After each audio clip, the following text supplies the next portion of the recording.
Hello, everyone. All 12 of you. I love that. How's everybody doing today?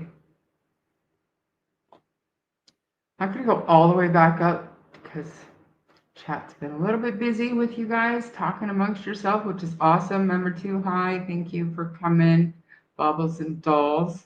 Yeah, I already commented on that. Be respectful. You're free to have whatever thoughts you want here. What is that? I or L? Hey, Nova Scotia. Thank you for joining me today. I'm Henry AI. Awesome to see you as always. And you guys are just chatting away. Nice. Belinda, hi. Good to see you. Hi, Johnny. And Matt is a catter. Got that today. Yesterday, I was just not even close to on my game. Lacking sleep. So much to do. Hey, Explorer. I feel like it's been a long time since I've seen you. Just recording. Thank you for being here. And Adeline, is that how I say it? Adelaide? New to the chat, but I've been following the case for months. Thank you so much for choosing my channel, I guess, to come out of the bushes and join our chat. We're very respectful here. It amazes me every time I do a live that we don't have those trolls that other channels seem to have. So welcome. Thank you for being here. You're welcome to think whatever you want and say whatever you want as long as you do it respectfully. Hi, Sailor and Seawood. Awesome. Glad you could make it. Hi, Robin. And TJ's. Hi. Kelly. Nice to see you. And Bobby. Hi. Hi, Lindsay. What is this? Lori Sutherland. Welcome, Lori. I am smart and I do read well. Just sometimes I don't see really good. Wouldn't you know it? This is amazing. The sun has not been around all day long, and now it's coming around the corner. It's unbelievable. And like 5 minutes ago, I just looked outside and I was like, yeah, still raining, still shitty out. I'll fix it, guys. I was gonna say hi to somebody else that I just seen. There you are, Nana. Hi. Maxie, hi. So the reason why I do these lives earlier in the day is for the people in Nova Scotia. I don't like, don't get me wrong, everybody, I love having everybody here from all over the world. It's fantastic. But I don't see how somebody from BC or Alberta could have the same perspective of the area and like a thumb on the beat of local. So I do these lives at this time so that I can maybe attract more people from the East Coast, because I love to hear your perspective. No trolls because you don't talk crap. I try not to. Sometimes, I mean, everybody knows it's difficult. It's difficult for me because I do like to tell it as I see it. I don't sugarcoat things, but I do have the ability to usually to maintain my composure and be professional. And I mean, the people that have been watching me, or like Sunny, I guess, even before this case, like in Delphi, would know that there are times where I just can't help it and I will go off. I'm going to do something about the sun. Like, it's driving me crazy. And the thing is, new construction, so I don't have, oh, it's going behind, okay. I don't have blinds yet, And Ian said we don't need blinds in the house because we're like in the middle of the bush, but this is a problem. Maybe when the rest of the house is done, I can move my office space somewhere a little bit more, acoustic friendly and lighting friendly. We'll see how it goes. Did I say hi to you, Addie? Hi. Sea legal. Yes, we are going to read that today. Sure did. It's dark in Nova Scotia. Right, and I figure like around 2:30, 3 o'clock, everybody should be done their supper and winding down, whatever, and home. A better chance of joining me than, say, if I did it like 2 hours before. I have the way I do have a lot going on in my life. Don't get me wrong. We're doing a trial right now, and I'm helping out with that. And then I've also got my full-time job, and I have my own company where I have 7 clients, and then I'm trying to do this. That's why sometimes I go like a week without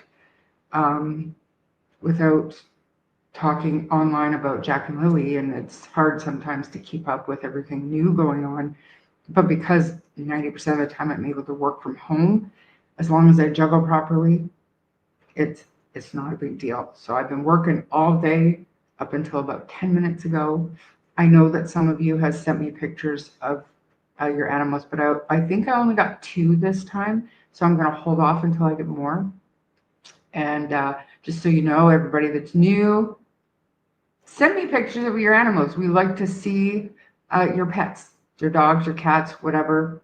And I do my best to show them at the beginning of live stream. So like I said, I just did it yesterday. I only got 2, so we're gonna be nixing that for today. Peaceful bunch here. We thrive on facts, not gossip. Correct. Even though we do have to address some of the gossip sometimes, because gossip can be dangerous depending on where it's coming from and what it has to do with, right? Like in my opinion, like when we hear there's another channel with a huge following, they're talking shit about Belinda doing a fundraiser or a GoFundMe, and I know for a fact that it wasn't true, that it wasn't accurate information, then I'm gonna say something about it, and just to make sure that at the very least the people in here know the truth, right? So we do have to address some of the drama. Thank you, Stephanie, for being here and for saying that. I'm level-headed. Sometimes.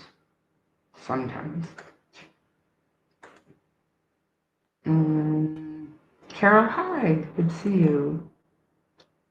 Did I say hi to Sarah? Sailor? I think I did. Just me, hi. And did I get everybody?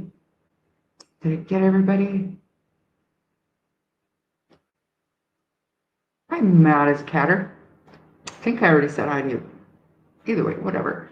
So yesterday I talked a little bit about my acoustics in here, and somebody in my comments gave me a suggestion of what to buy, like for a little clip-on. Well, it arrived today, but as luck would have it, I needed to charge it, so it's over there, it's charging.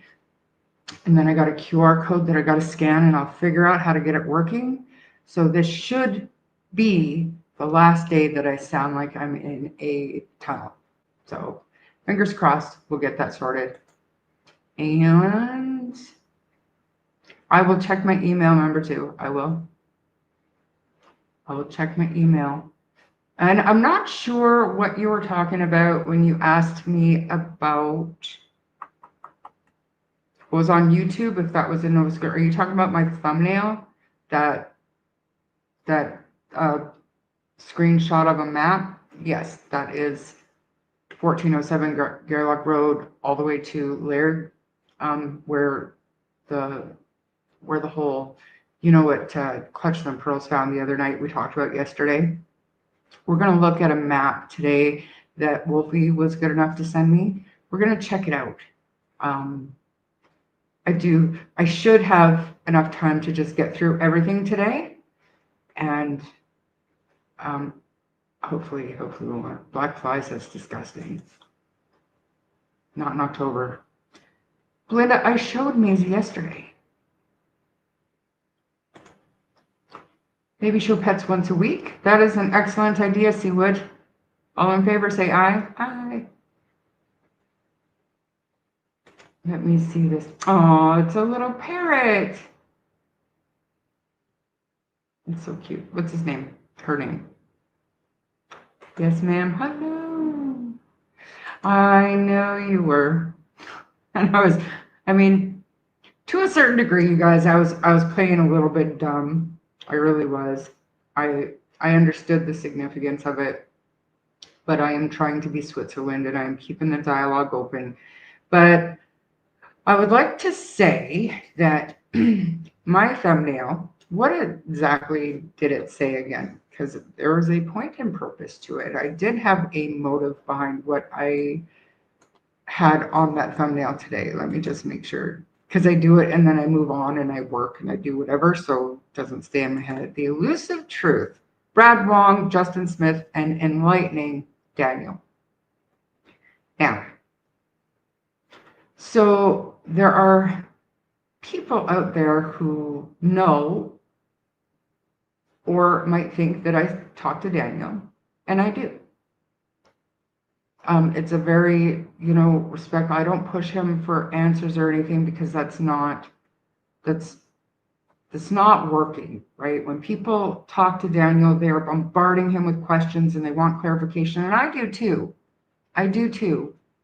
But if we can get a conversation going, just a regular everyday conversation going, I think that these facts and these things that I'm confused about should come out in the course of a regular adult conversation. So I'm not bombarding them all the time with questions. Now, when something comes up, like when we saw the unredacted document that said Malaya had attempted to make a phone call to her mother at 8:28 a.m. and I was like, how did Daniel not know? Why haven't we heard about this before? So I mean, I did. I asked Daniel about that, and he said I had no idea that she tried to call her mom that morning. He wouldn't get into it, but he did say, you know what? You know me, Charmaine. I would have been all over the internet about that, straight off the hop, if I knew about that. And absolutely, there are certain things that you can believe when it comes to Daniel, and that's strictly based on his previous behavior, right? So I believe that he had no idea that she got up and tried to call her mom. So there's that. But my point is, part of the conversations that I had with Daniel was that I was not going to share any screenshots this time. Last time I did that, Malaya was attacked, he was attacked, and I was attacked. I was accused of faking the entire conversation. So I don't care if people believe me or not. And if anything important comes out of these conversations, if he still talks to me, because I'm getting to it, then absolutely, I will share it, but I will not share a screenshot. And YouTube, fool me once, shame on me. Fool me twice, it's not going to happen. I will not do it again. Lesson learned. However, yesterday morning, before I did my live, I was revisiting everything that Justin or Clutch Them Pearls had found out, and I reached out to Daniel and I said, did you watch any of the YouTube coverage last night? Are you aware of what Clutch Them Pearls found? And I kind of gave him like a quick rundown and said, what are your thoughts on this type thing? Or have you heard about this? And his only response to me, and keep in mind, he has never taken attitude with me, ever. Not a rude statement, nothing to me.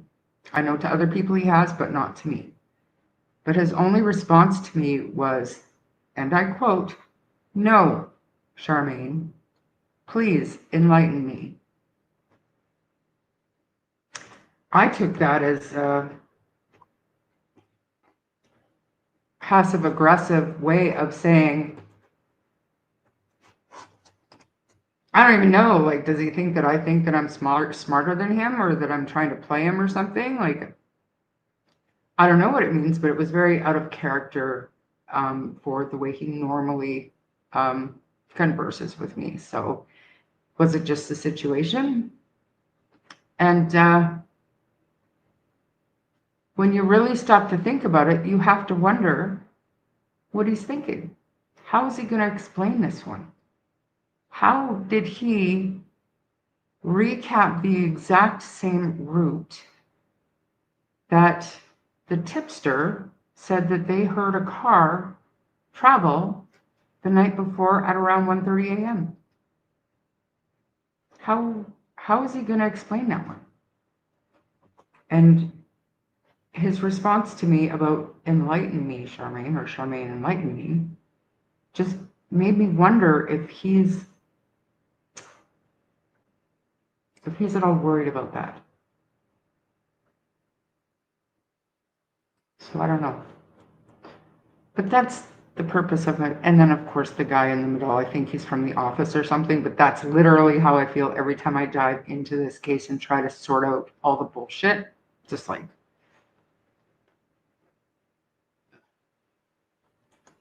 let's move on and chat. And I'm sorry again about the sun. I'm not even going to trust the weather anymore. Or my own eyes when I look outside. I wish I could turn my camera around so you could see, but we're surrounded with huge trees. So I guess I shouldn't trust it anyway. Does anyone know if Malaya is going to Jack's birthday vigil? I do not know. Rational, common, factual. I try. I really do. And sometimes it's a challenge. She's probably going to do her own thing for his birthday. And this vigil is not like a birthday celebration by any means. It even says in the post that it's going to be a somber gathering. So some mothers like to celebrate their children's birthday when they're missing or otherwise not with them. But I guess time will tell. If we even get to see it. I mean, we don't have a lot of people with eyes on Malaya that are willing to talk to us, right? So maybe we don't, maybe we'll never know what she decides to do.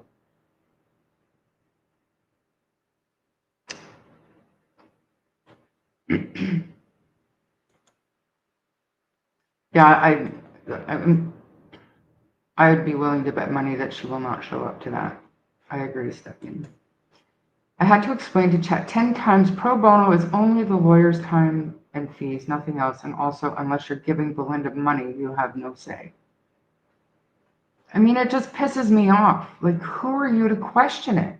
If you don't want to donate, just don't donate. But how about you even wait till she fucking asks to even bring it up?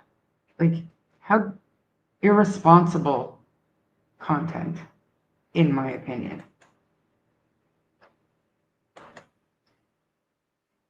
She hasn't did much of that, don't she? No.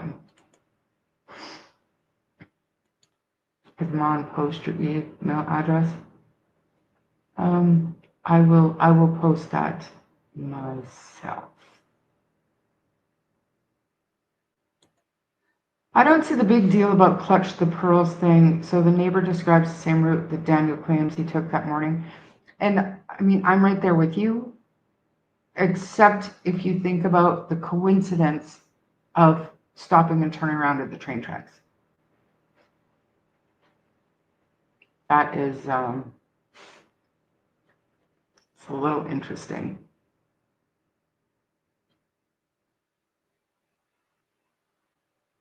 Oh, your parrot's name is Emerald? Gorgeous. Hi, Rookie Cookie Butterfly. Love that. Oh, look at the puppy. Tilly. Aw.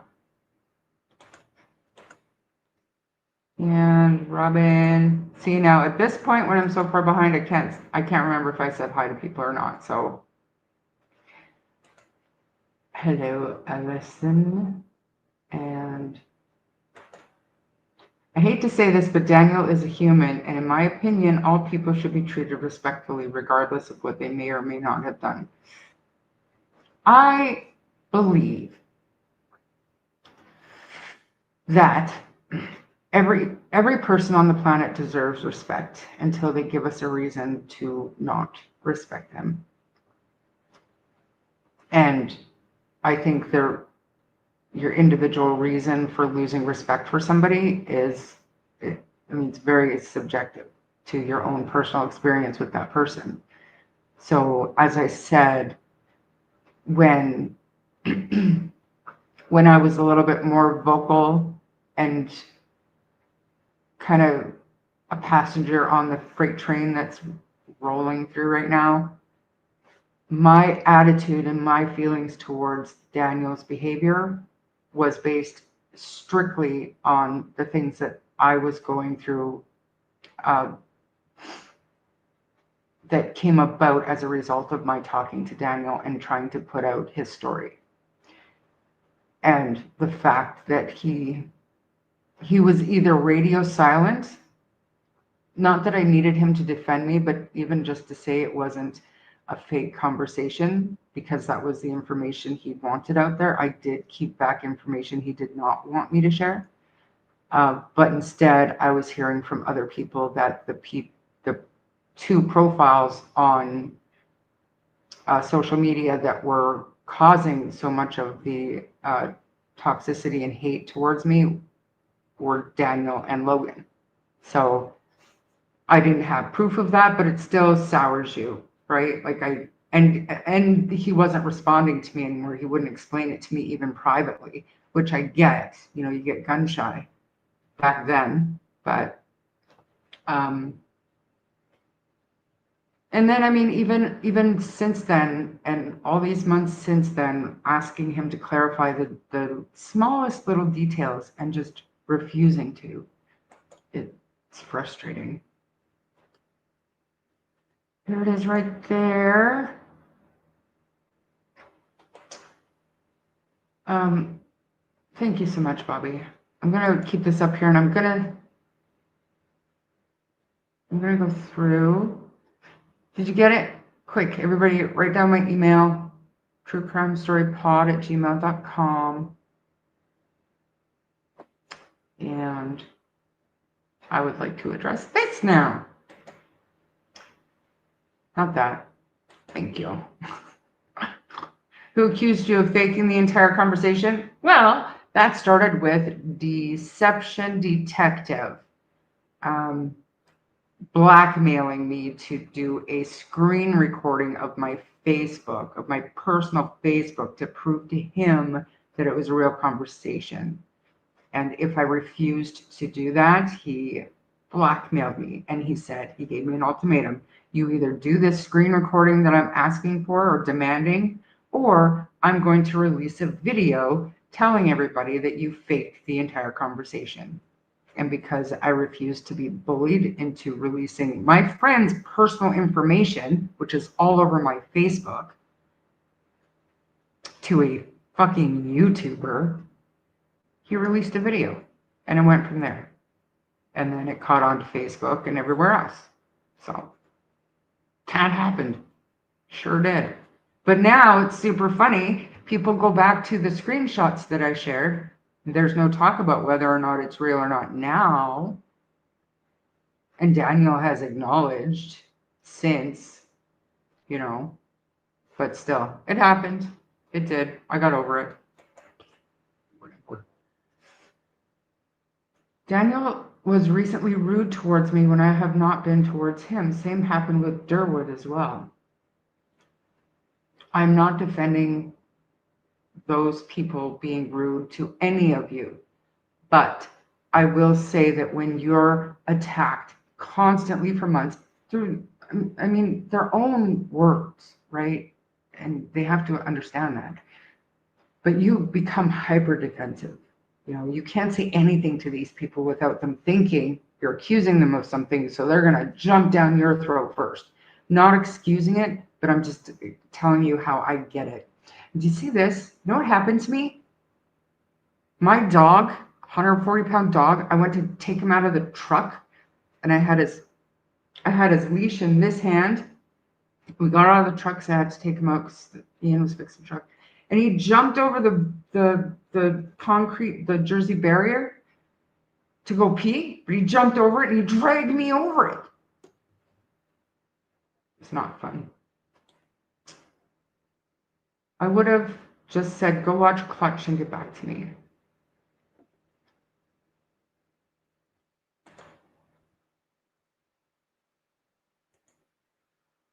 I get it, Explorer. You should be afraid to do what she's. Hi. Hi.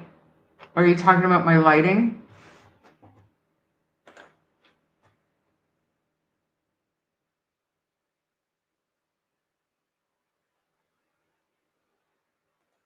When Daniel stops talking, we know he's panicking. I feel like whenever something rattles him, he does retreat. And he did tell me, I think it was, I can't remember what situation it was. Oh, it was the Taylor, the ex-girlfriend thing. He's like, I feel like I just want to kind of back off of social media for a while. And I said, that's probably a really good idea. And it only lasted a couple of days. And he reappeared in Mike Demand's chat. So, and then I was like, what are you doing? Like, why would you, nothing against Mike Demand, but why would you go to Mike Demand's channel when you know what he thinks? You're not going to convince him otherwise. Like, why would you do that? And then not just that, announce that you're there. You know, they're all free to watch whatever they want. They do not have to enter chat. I always assume that they're going to watch. If they're not watching now, they'll watch it later or whatever. But we don't have to know that they're anywhere, but they choose to like announce their presence.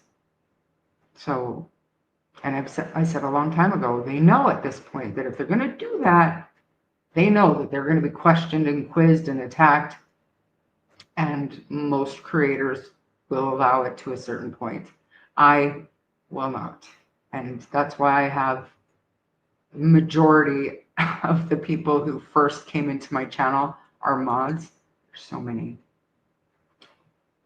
Thank you, Jane. You're awesome too. Sending love and light. I appreciate that. But you can take some of that light because, you know, I'm overrun with it right now, according to Keefan.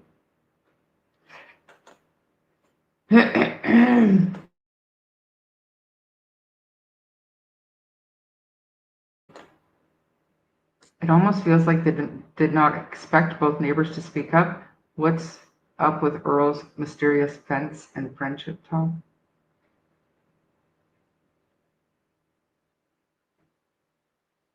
I have thoughts on Earl and what might be going on there. I don't think, and I can't remember, just a couple of live streams ago,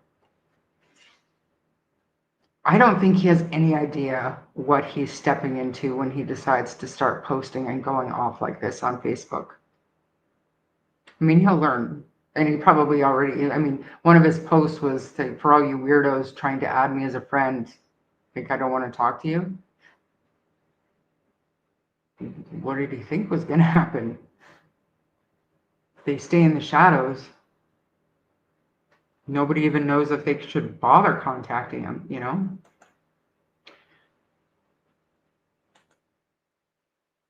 You would think they would reach out and talk to Shar. Are these creators pro DM or which ones? What are you talking about? What are you talking about? Yeah, I mean, at that time, Explorer, that was back in the day when I didn't even have a name. They were saying they would call me that other one, right? They all knew Sunny, but I was that other one. So they didn't even know. They didn't even take the time to watch the live stream to figure out who it was that was actually talking to them. Whatever. Who cares? Stupid. After my brother passed, I was seeing a counselor and she said to bake him a cake. That was my last time going to counseling. That is, I don't know what to say about that. Did it help you? Was it therapeutic? Here's my email again. Thank you. Yes, ma'am. This is hilarious. I'm so far behind in chat. I haven't even fucking started. What do you guys want to do first?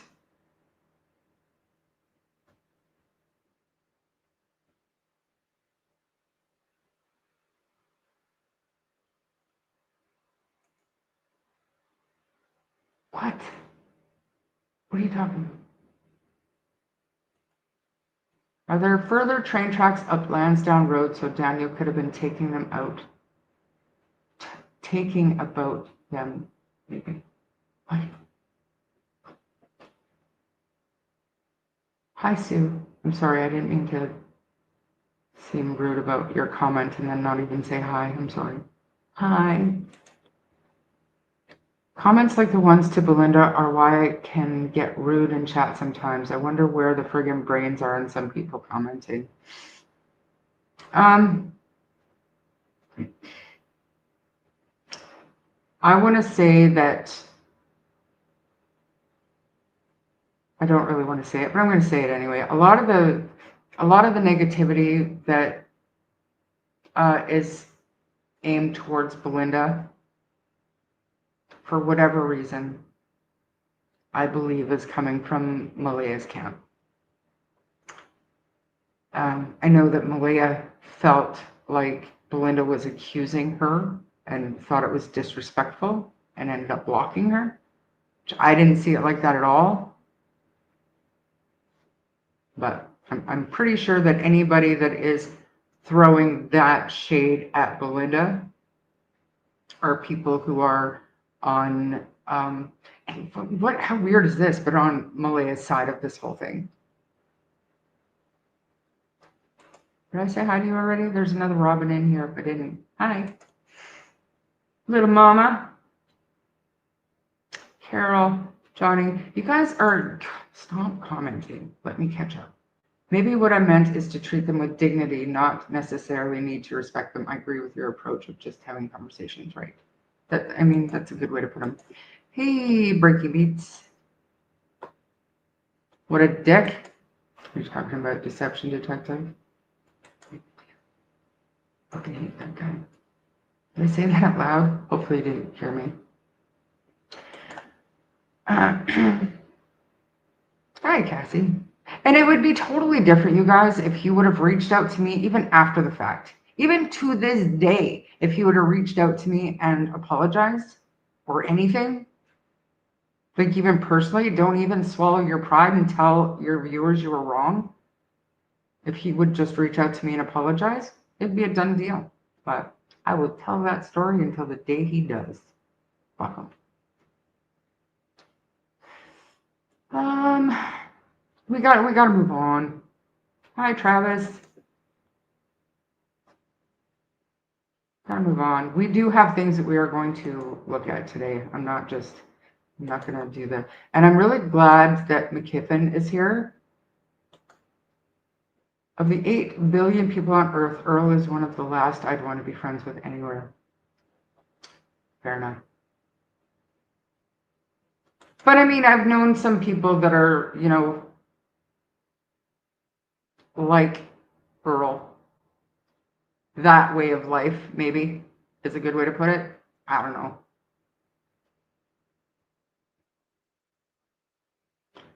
You're talking about Mike DeMann? I had no idea Deception Detective did this. I've always gotten a bad vibe from him. Now there are more since this case. Sorry. Want to make Caesar cocktails first, always. Please. Take your jet and fly one up over here to me. Oh my God. What are you doing here? You make me nervous. Oh my gosh. Am I at the end? I'm at the end. Good. Finally. Don't ask Sunny if she's doing a live tonight because this is my channel. This is my chat. Sorry, trying to work and watch. I meant Daniel may have been... talking about the other set of train tracks on Lansdowne Road up further. Maybe. I have no idea.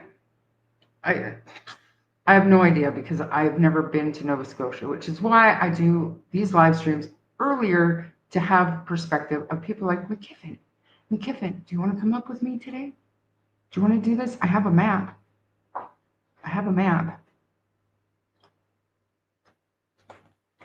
Hey, Deanna.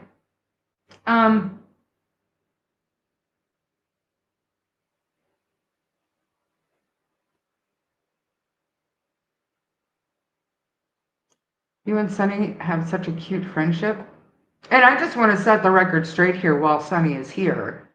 You guys wouldn't believe how many people ask me if I am Sunny's younger sister.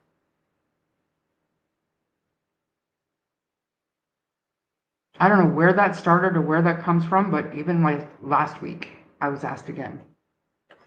The answer is no. We are no relation. And even if we were, I would be the older sister because I'm more mature. And TJ's, did I miss something? Do I know you? I'm just kidding. Your love cup is full for the day? Well, fill up that jet with some love and bring me some Caesars.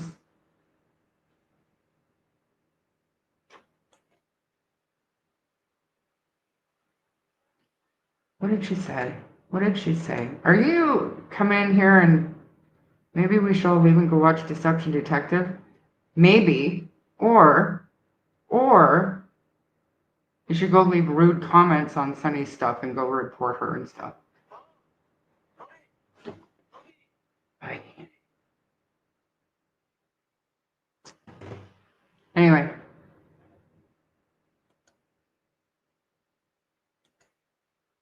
Hey, Sunny. Did you read that?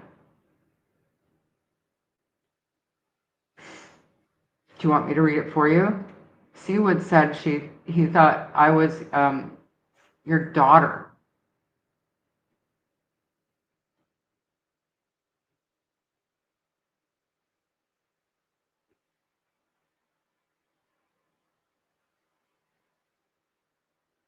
I didn't say it.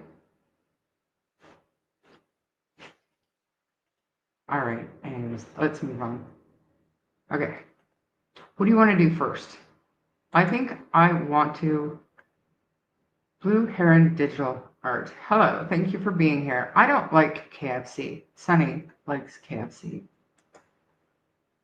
I would like to, just a minute. I'm gonna pick on Sunny. Every time I go into Sunny's chat now, she calls me a troll and makes fun of me. So I have earned this. Hi, Sue. Thanks for being here. Why did you change your name? You put Oilers in your name recently. Where's up with that?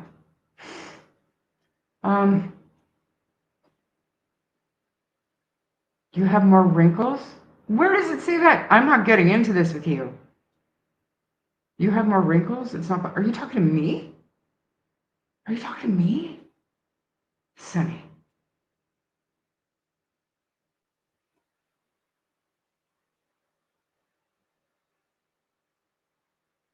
I am offended. I agree, Seawood. Mary Brown's is much better. Anyways, Sunny, you come in here and you throw off my whole chat.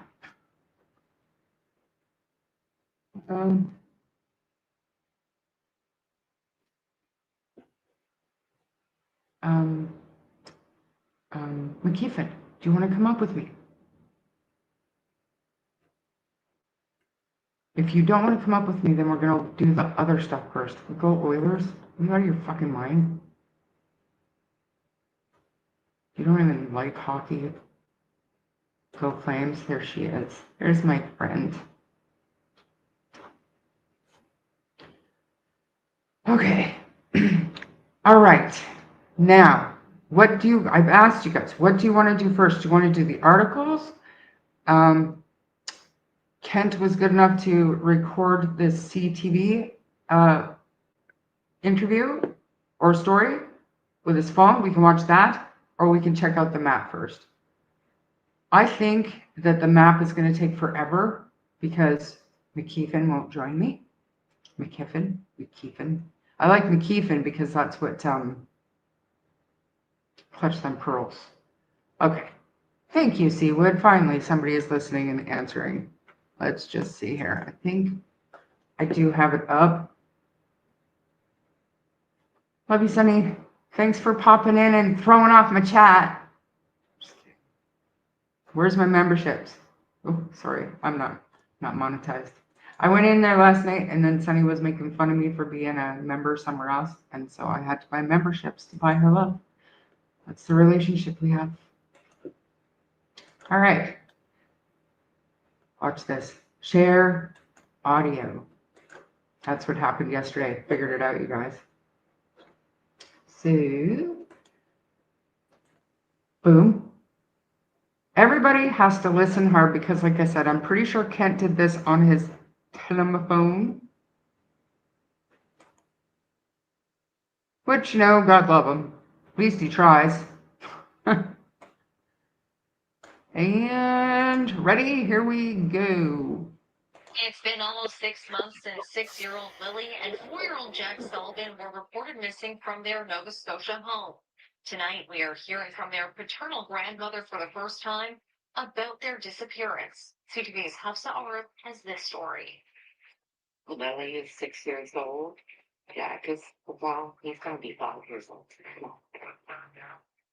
Belinda Gray can barely speak through the tears, describing the children she hasn't seen in years. The last time they were here, they were still basically babies. Lily was 4.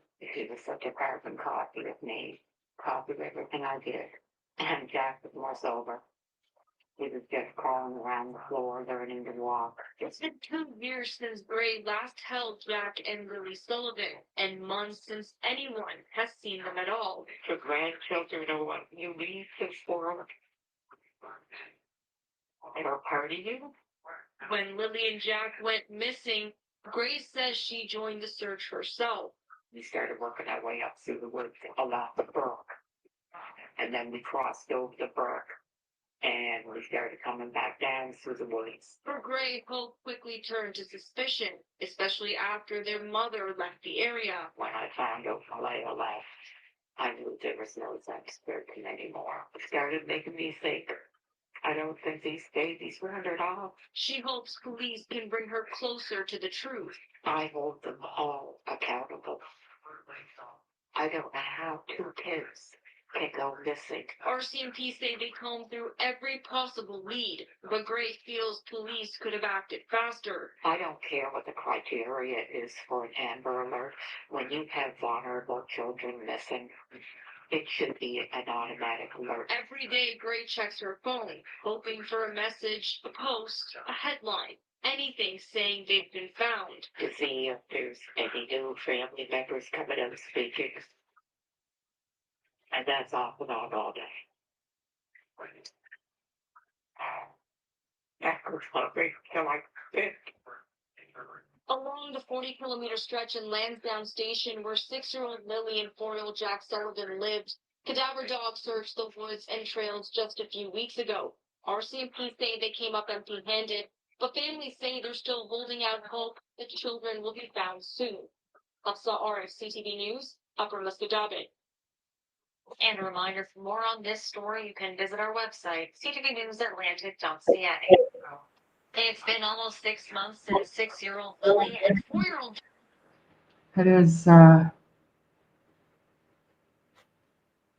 is heartbreaking, and, my thoughts are always with Belinda. And honestly, I think that she's the heart and soul of this entire community in this case, because if it was left to Daniel and Malaya's, the perception the public has of Jack and Lily's family, I think that we would all be left wondering if anybody cared about these 2 little kids. But because of Belinda, We know that they're loved and they're missed, and we know that she's never ever going to give up. And that's why at first we were Jack and Lily's Army. That was a thing, and then it didn't sound quite right, so it was changed to Jack and Lily's Voices. But I still say we are Belinda's Army. She'll never stop searching. She's obviously, not a fan of the drama and the bullshit, but she believes that as long as people are talking about it, the case will never die. And she's not wrong. And that is part of what inspired me to break away from the freight train that is happening on this case in social media and try to create this space to, and I'm not delusional. I don't think I'm going to change anything that's going on out there, but it just gives people a space to come in and share their thoughts, maybe answer some questions without being attacked, and just hopefully a different space. And I'm not doing it for Belinda, but I do hope that she appreciates the effort. Anyways, let's get to some of this, because Travis had asked a question. The delayed Amber Alert, there was no Amber Alert. Still to this day, there is no Amber Alert for Jack and Lily. It's a vulnerable persons alert. So, hello to everybody that's come in since we were playing that. All right, so I'm pointing it out as it pokes holes in the theory the neighbors have the same account as Daniel, as it's a completely different set of train tracks. It's all just a thought. Is it? Is there a completely different set of train tracks? I don't know. I'm not from there. The lawyer show said that was exactly what Amber Alerts were made for. Okay, so here's the thing. There is obviously a list of criteria. They have to have like a suspect in mind, or a description of a vehicle, any kind of information like that.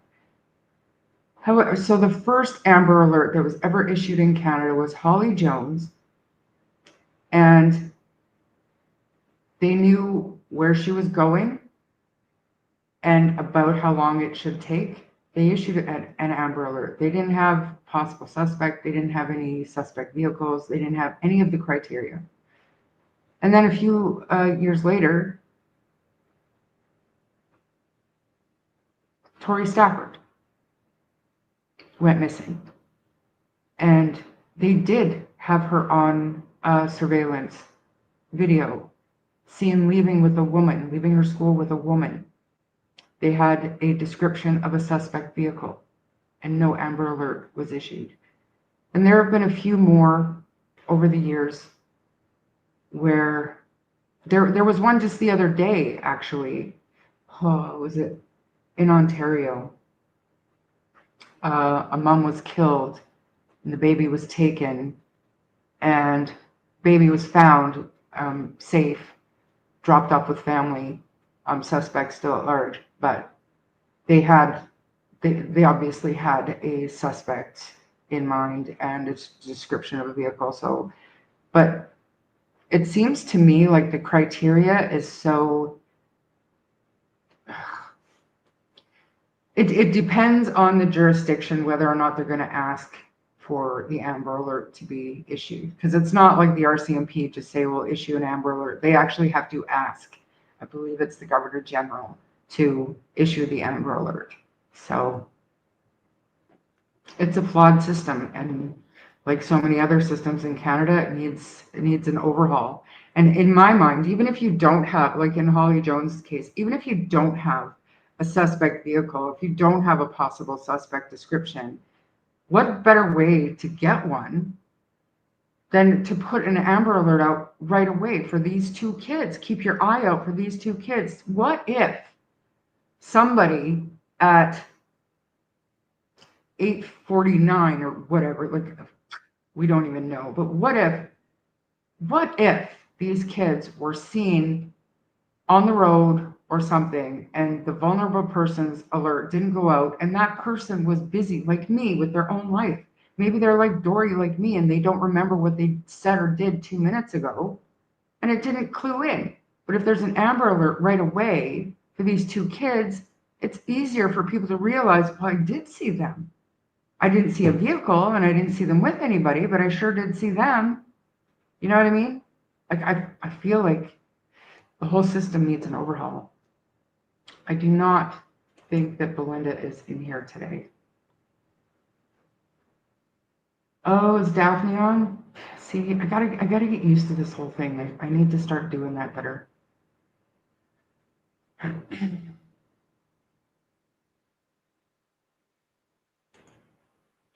Do you think Daniel will ever be willing to do an interview on live? No, I don't.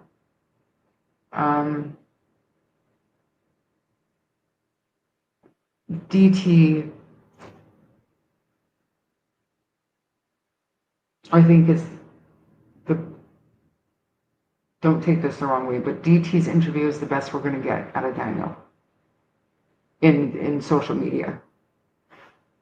I don't think that he'll ever stop talking to mainstream media. But yes, abduction confirmation. Law enforcement must have reasonable belief that an abduction has occurred. That could be what launched. Well, and I mean, for me, I don't know how they ruled it out so quickly.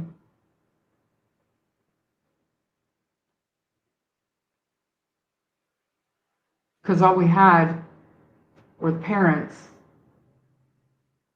on the property saying, you know, they must have wandered in the woods, or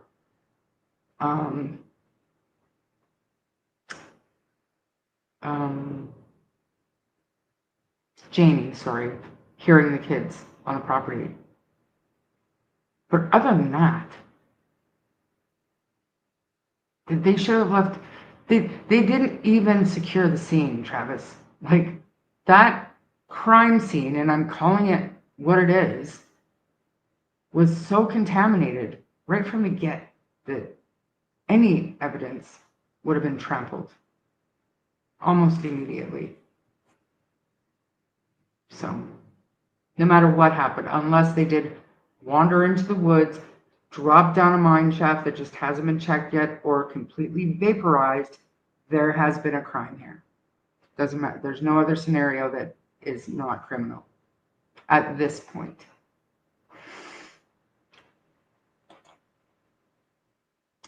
DT is a Daniel apologist. Sorry, not sorry. The whole property should have been locked down, member 2. I couldn't agree more. Let's read through this article. Grandmother of missing Nova Scotia children says she'll never stop speaking out. From a quiet home in Upper, I can't say that word, guys. Belinda Gray remembers the hour-long drive north toward Lansdowne Station, the stretch of winding road she once took often, passing the fields and forests. In the last year, she drove past a weathered house along the route, unaware that's where her grandchildren, 6-year-old Lily and 4-year-old Jack Sullivan, lived. It wasn't until she went to the home for the first time, the day she learned the siblings were missing, that it became a place she would never forget. When I finally got there, I saw it for myself, and I thought, how could the kids live here? Gray is the paternal grandmother of Lily and Jack, who were reported missing from their PICTOU County home on May 2nd. She says their father, Cody Sullivan, has chosen not to be involved in their lives for the last 2 years. She describes Lily and Jack with a mix of warmth and heartbreak, noting Jack is going to be 5 this month. Gray remembers them as bright and curious, Lily a happy little girl, always laughing, and Jack more somber, quiet, and thoughtful, fascinated by these little bottles. The last time they were here, they were basically babies, Gray recalled. Lily was 4 and Jack was starting to walk. Gray says her relationship with their mother, Malaya Brooks Murray, became distant over time before the children went missing, as Brooks Murray moved to rural PICTOU County and didn't always have access to cell service. A few weeks before the children disappeared, Gray says Brooks Murray called her, cheerful and apologetic for being late with getting in touch. She said she thought she'd bring the kids by for a visit. The call, Gray said, was in March, but the visit never happened. Gray said she joined the search effort in Lansdowne Station shortly after the children were reported missing, walking trails and creeks near the home. We followed the paths, the brook, and the train tracks, she said. But after the second day, I knew something wasn't right. According to Gray, Brooks Murray told her the last time she saw the children was Thursday night. After Brooks Murray left Pictou County, Gray says her relationship with the children's mother declined. She stopped contacting us, Gray said. I tried calling her, I texted, I even checked Facebook, but she had me blocked. Now, months later, Gray says she wants accountability and answers. She is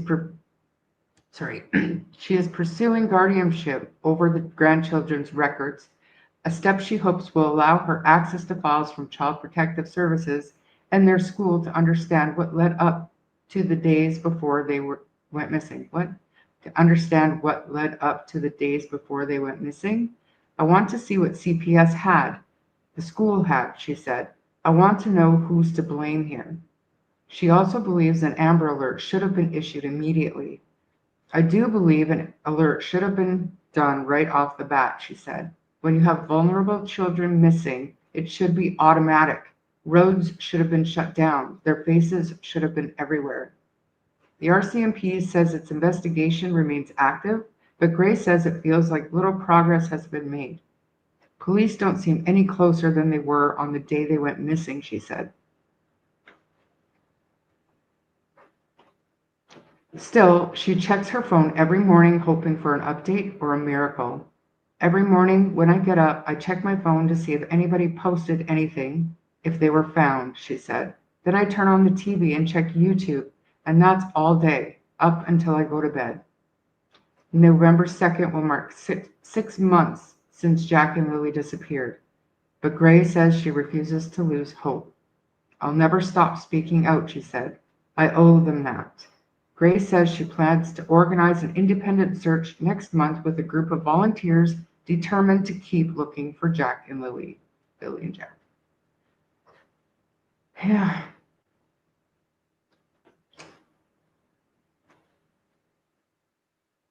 Hi, everybody that's coming in.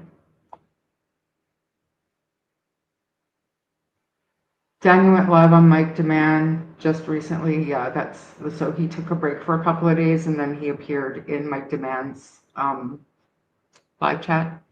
And from what I understand, he did answer a few questions. He did.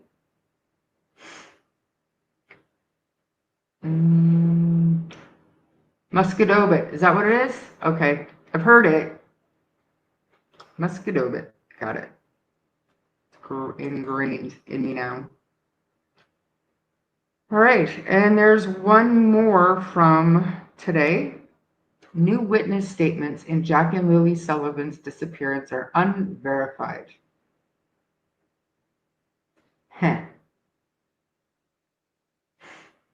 Just a second. Locks on outside bedroom doors, lock on fridge, CPS reports, RCMP should have treated it like a crime scene.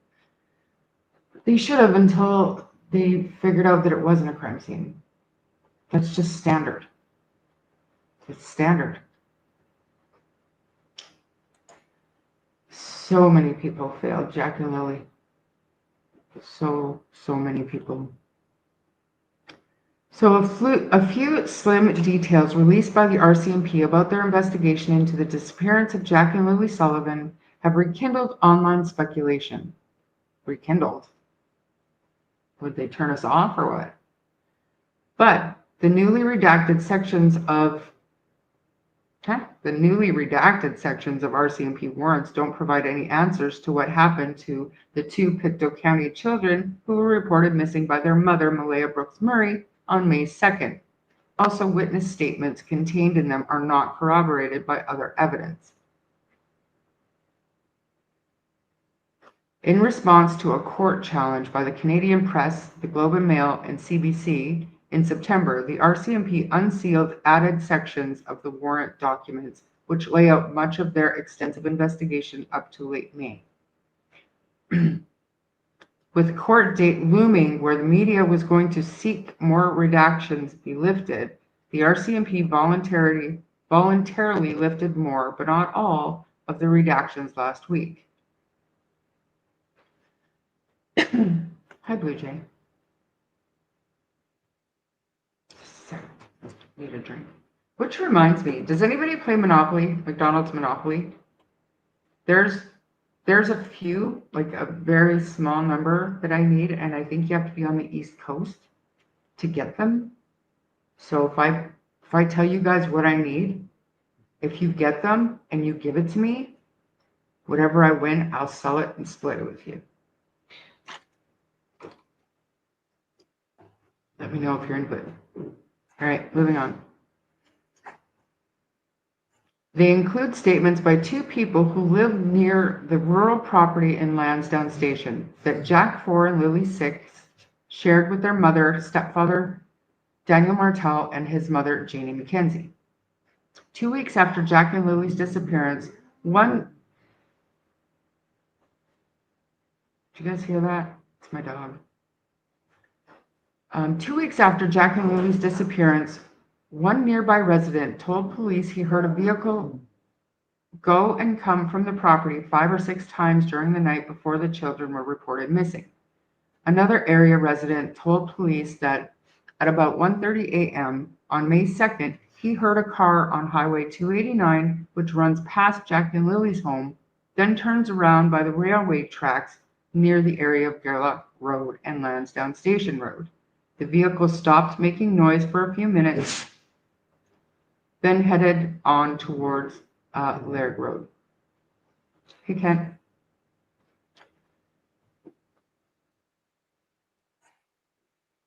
Speculation in chat rooms and among self-declared sleuths operating YouTube channels feeding into an international obsession with the case is that this contradicts the versions of events told by both Martel and Brooks Murray, that the children were put to bed at about 9 p.m. on May 1st and that no one left the house until morning.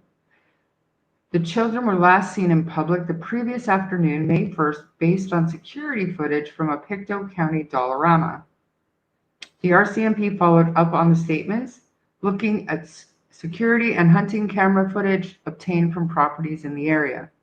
Investigators conducted a thorough review of surveillance footage from the Gerlach Road area during the early hours of May 2nd and found no evidence of any vehicle activity at that time, reads a statement from the RCMP. As such, no driver has been identified, and the presence of a vehicle has not been substantiated as a key element in the investigation.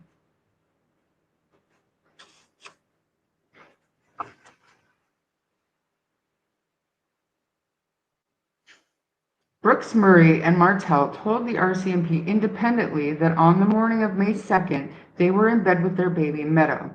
They said they could hear Jack and Lily playing in the kitchen and that Lily at multiple points looked into the bedroom. After a period of not hearing the children, Martel went to check on them, but they were gone. It's the first time I've ever heard that.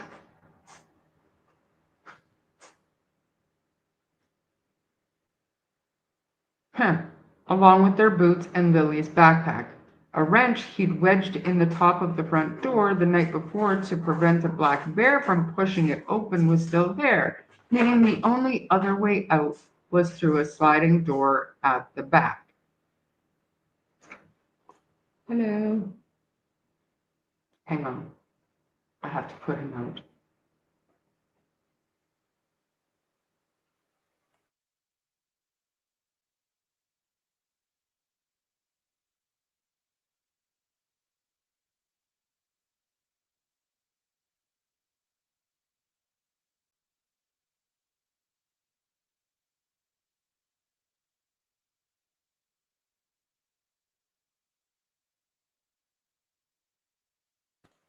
All right.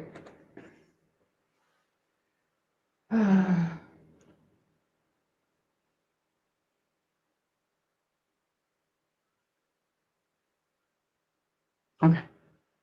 Where was I? After a period of not hearing the children, Martel went to check on them, but they were gone, along with their boots and Lily's backpack. A wrench did that whole thing already, but we haven't heard that before. Martel's mother, Janie Mackenzie, who lived in the backyard in a camper, said she'd heard the children playing outside that morning, fallen back asleep, and woke to Martel calling their names. Hey, Ori. I don't know. Yeah, April. Guys, this is... I mean, April, you don't have to start from the beginning. You can if you want, but... At about 10 a.m., Brooks Murray called 911, leading to a massive search of the woods, roads, and waterways near the home. In the following days, RCMP Major Crime would begin a large investigation that continues. So that happened on Saturday. That was not within days. That was the next day. The released warrant applications are for GPS tracking data, communication, and other records from cell phones of Martel and mother Brooks Murray, video recordings from school buses operating in the area, electronic records from companies in Montreal, Toronto, Halifax, whose names and purposes are redacted, banking records of Martel and Brooks Murray, Text Plus messages from May 1st and May 2nd of 3 redacted phone numbers. In other parts of the warrants, Brooks Murray is said to have used Text Plus. Video recordings from the Cobequid Pass toll booth. Closed circuit television footage from a redacted location. 6 months after Jack and Lily's disappearance, if the RCMP have clues as to what happened to the children, they're keeping them close to their vest.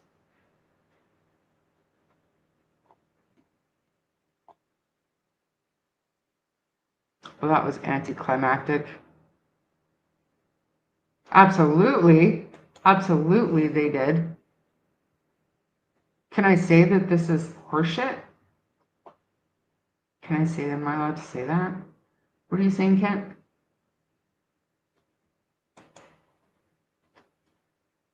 Okay, I was going to say it had to be different writer than CTV. It's the Chronicle Herald. Right, why this? And I mean, if this is accurate where the RCMP are and this is all that they've requested, not impressed.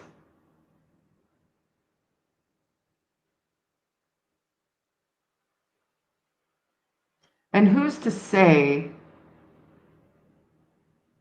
like, and I mean, when it says up here, when it says, as such, no driver has been identified and the presence of a vehicle has not been substantiated as a key element in the investigation.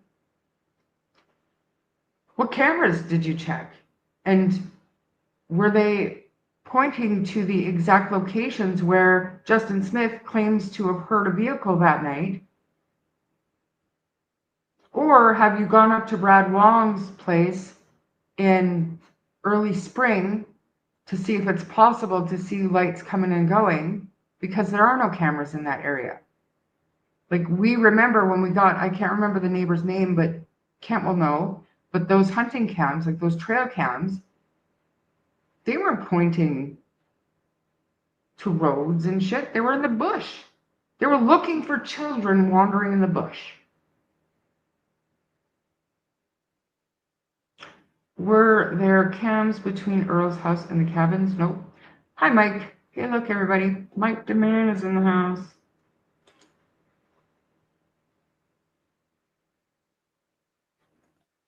Trail cams. Some trail cams are really good quality, but what we saw, it wasn't pointing anywhere near the areas in question. This article, I think we can, I don't know if I'm allowed to say it, but I think we can discredit this shit right now. Like, honestly. I'm very disappointed.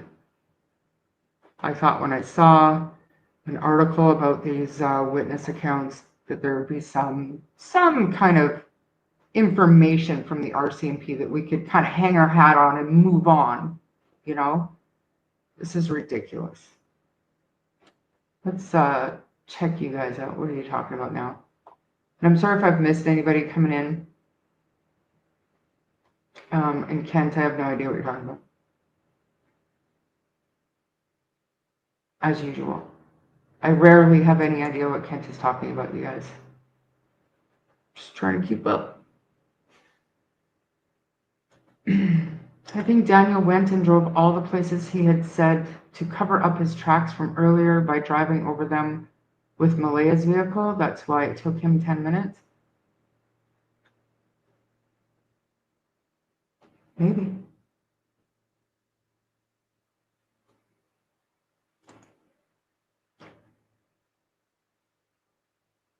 Not even calling it an article.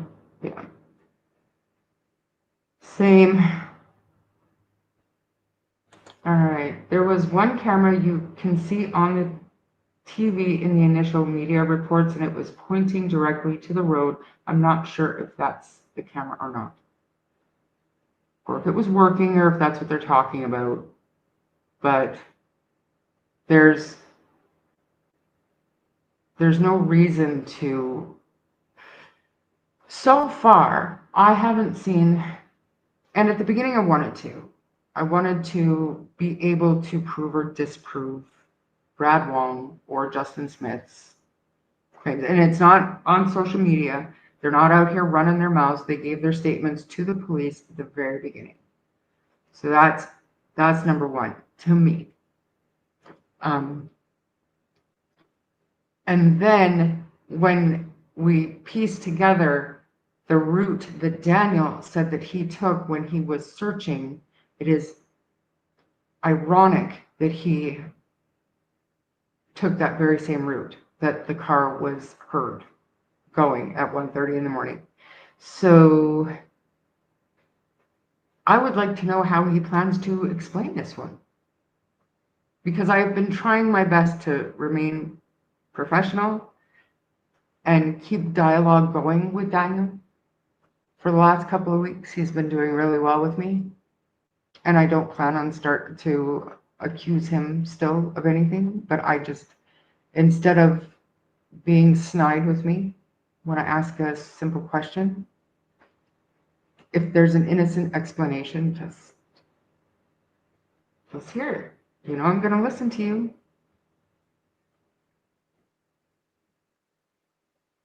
So, all right. Anything else? Ooh.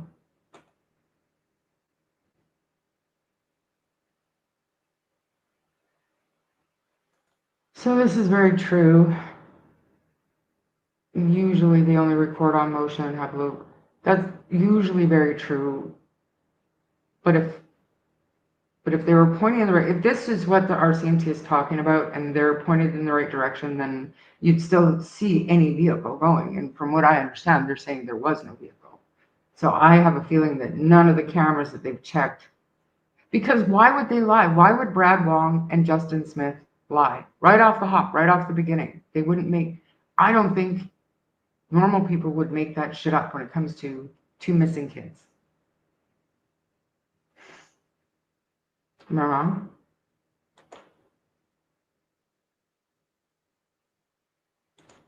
Someone made a good point that Daniel's car leaked oil, and maybe that's what Janie was raking. And I mean, how do you know that his car leaks oil?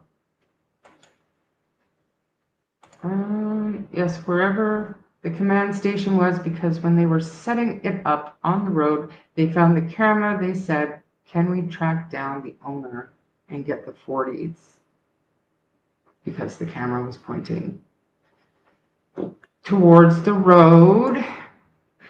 And then there was two other neighbors that had 3 more cameras that they mentioned. We still don't know which direction they were pointing, Kent, because we haven't seen them.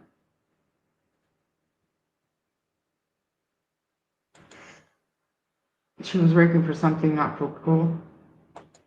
I think that's safe to say, Blue Jay.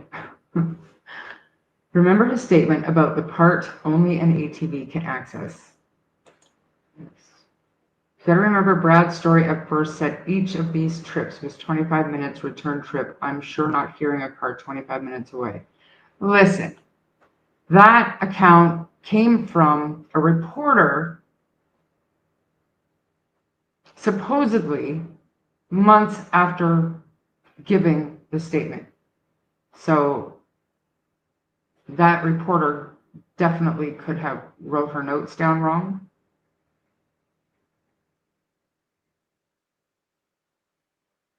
Mainstream media do make mistakes. They do.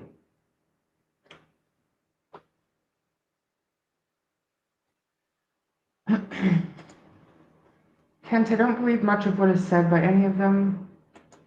How many cameras between Earl's house and the cabins? Kent, go count. Go count the cameras for Mike. Did he specify how long each trip was? Where can I find that? Was it in a document? Did it ever come out in a document? Because I'm pretty sure it was told to us by somebody. And then I'm pretty sure after that, like a few days after that, it did come out. But not my source, so I'm not comfortable saying specifics, but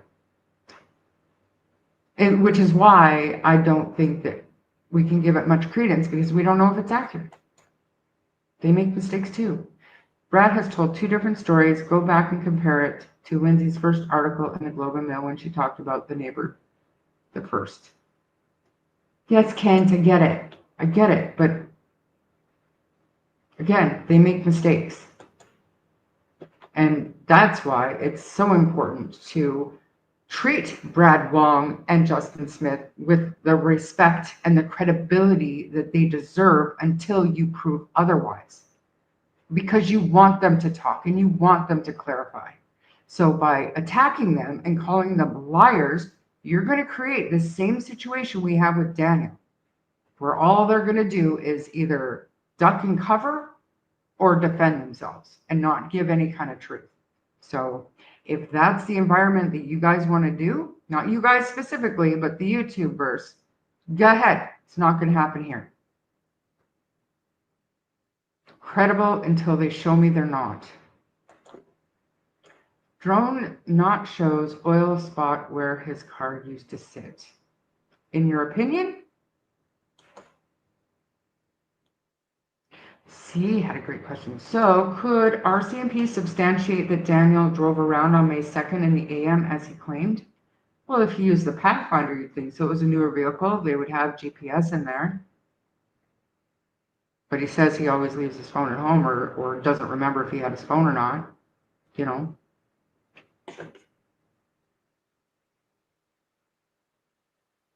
You know, into which distance did Brad hear the vehicle disappear into? So do we want to pull up the map? I wish there was somebody on here who could explain this stuff to me, because I'm not from the area. And hi, Chelsea. I wish I was from the area and I knew better what exactly.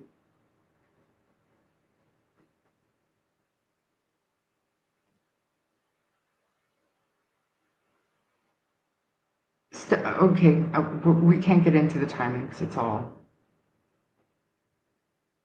Hi, sunshine. Okay, whatever. Stop distracting me, Chad. Unless you want to be here all friggin' night.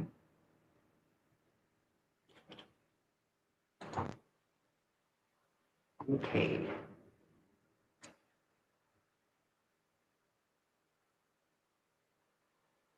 All right. So.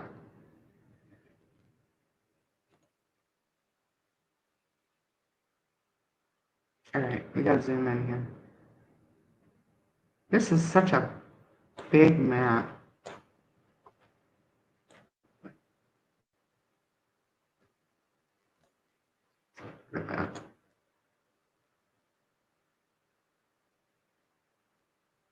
Middle River.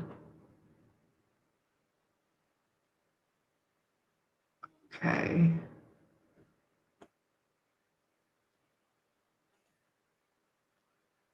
I wonder. Sorry, I'm just looking.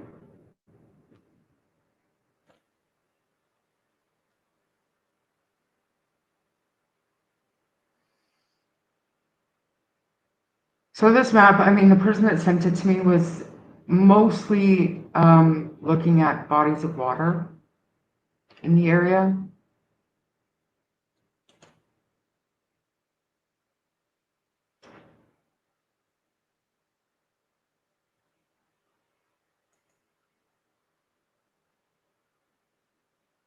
Well, I don't know about Justin, but Brad gave 2 different stories now about this car.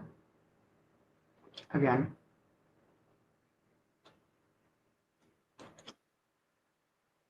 When he went to drive up the road looking for the kids, at some point he would want to turn around, so not seeing the kids on the main road, he probably turned up there to come back around. Yes, but my point is, and I think everybody else's point is this, right? On May 17th-ish, Justin Smith explained to the RCMP that he heard a vehicle doing that route, stopping at the train tracks, turning around and heading back towards Lansdowne Station Road, Garlock Road. On August 2nd, and we didn't see, and Daniel, nobody has seen Justin Smith's tip until recently, okay? This isn't common knowledge unless the RCMP are giving Daniel Martel information about evidence which didn't happen. So, on August 2nd, Daniel was talking to Sunny through Messenger and wrote her those long messages, if you guys will remember, and explained the route that he searched that morning in the Nissan Pathfinder. Clutch Them Pearls pieced the two together because he was going through the Sunny conversations and he was going through the court documents and the statements that had just been released, which Justin Smith's tip of May 17th was one of them. And they were almost verbatim. So the thought is that either Daniel was explaining a route that he took the night before, possibly doing something nefarious, or the route that he actually took in the morning. But how can it be so exactly like the same as what Justin Smith tipped in back in May?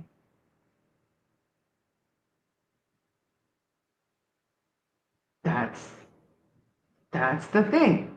And that's why I say there could be an innocent explanation that we're all just too biased and convoluted to see. And if that's the case, Daniel, just tell me. I don't need attitude. Just tell me. I don't give you attitude. Just tell me. So it's the part about having to turn around at the train tracks that gets me, because maybe possibly I've never been there. Maybe that's a common route, an easy way to drive. I don't know. A common path that maybe kids would walk. I don't know. But the similarities in the story where Daniel searched that morning compared to what Justin Smith heard earlier that night, like 1:30 in the morning, make it make sense. Right?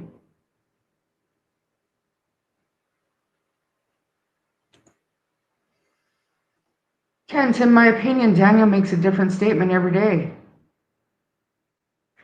I wonder if Kent had an answer to that.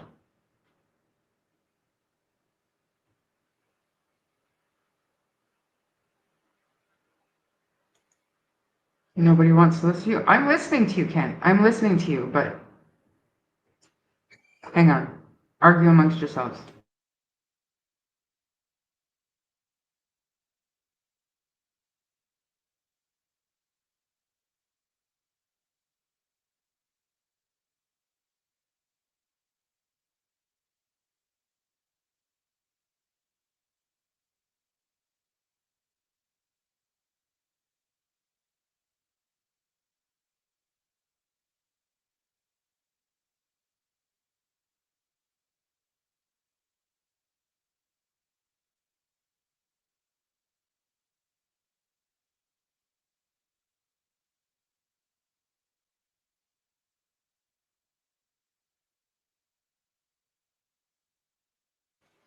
Hey, Mike, do you mind if I play your live for a few minutes?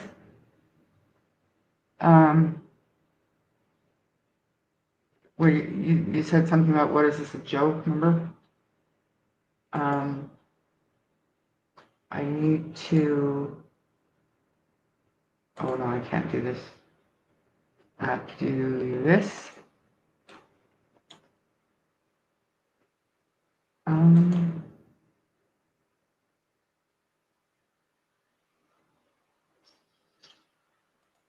Excuse me, guys.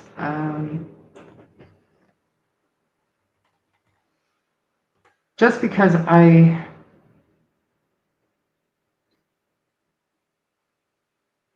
need to take care of something and I just don't want to, can't believe Daphne is live right now. I need to pay more attention to when other people are going live.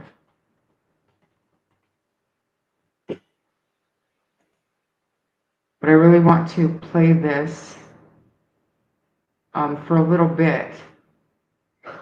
If Mike is cool with it. Just because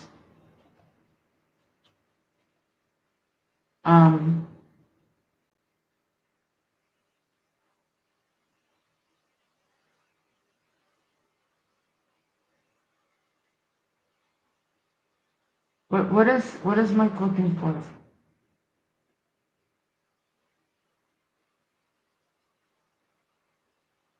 Oh, yeah, I mean, I don't mean any disrespect towards Kent. And I mean, he's perfectly used to me questioning everything he believes because I just don't. But at the same time, certain people are so willing to soak up and believe that there's even the slight possibility that the kids are alive and being hidden somewhere. It's great to have hope. It really is.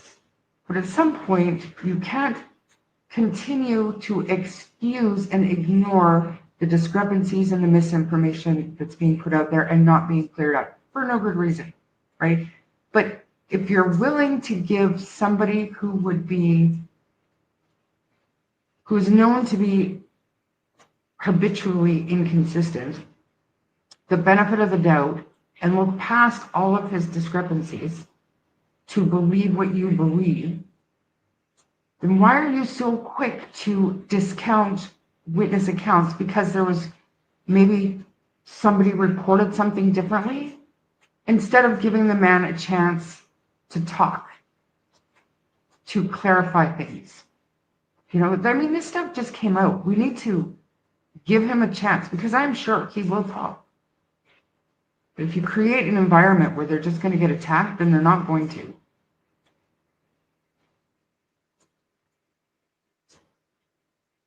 When some people, including Sunny, I know because of what he was saying in the chat, thinks that boss man may be Brad Wong, no confirmation that I know of. Would it shock you to know that I've messaged him? So, I mean, let's calm down and give him a chance to talk. I'm not doing any of this in my channel. Yes, I get sidetracked easy, Mike. I do. It's kind of a thing. So we're going to do that, and then we're going to come back to the map, okay? How do you unshare something? I got big. Hmm. Well, it was right here. Oh, here it is. Everybody wants to watch this. Exactly, Chelsea. Exactly, Chelsea. People need to come forward because this is bullshit. And discrediting somebody before they've had a chance to explain themselves is foolish. Don't care who you are. If they're not credible, they will discredit themselves, but you have to give them a chance to do it. Anyway, here we go. I'll be back, you guys. Watch and listen.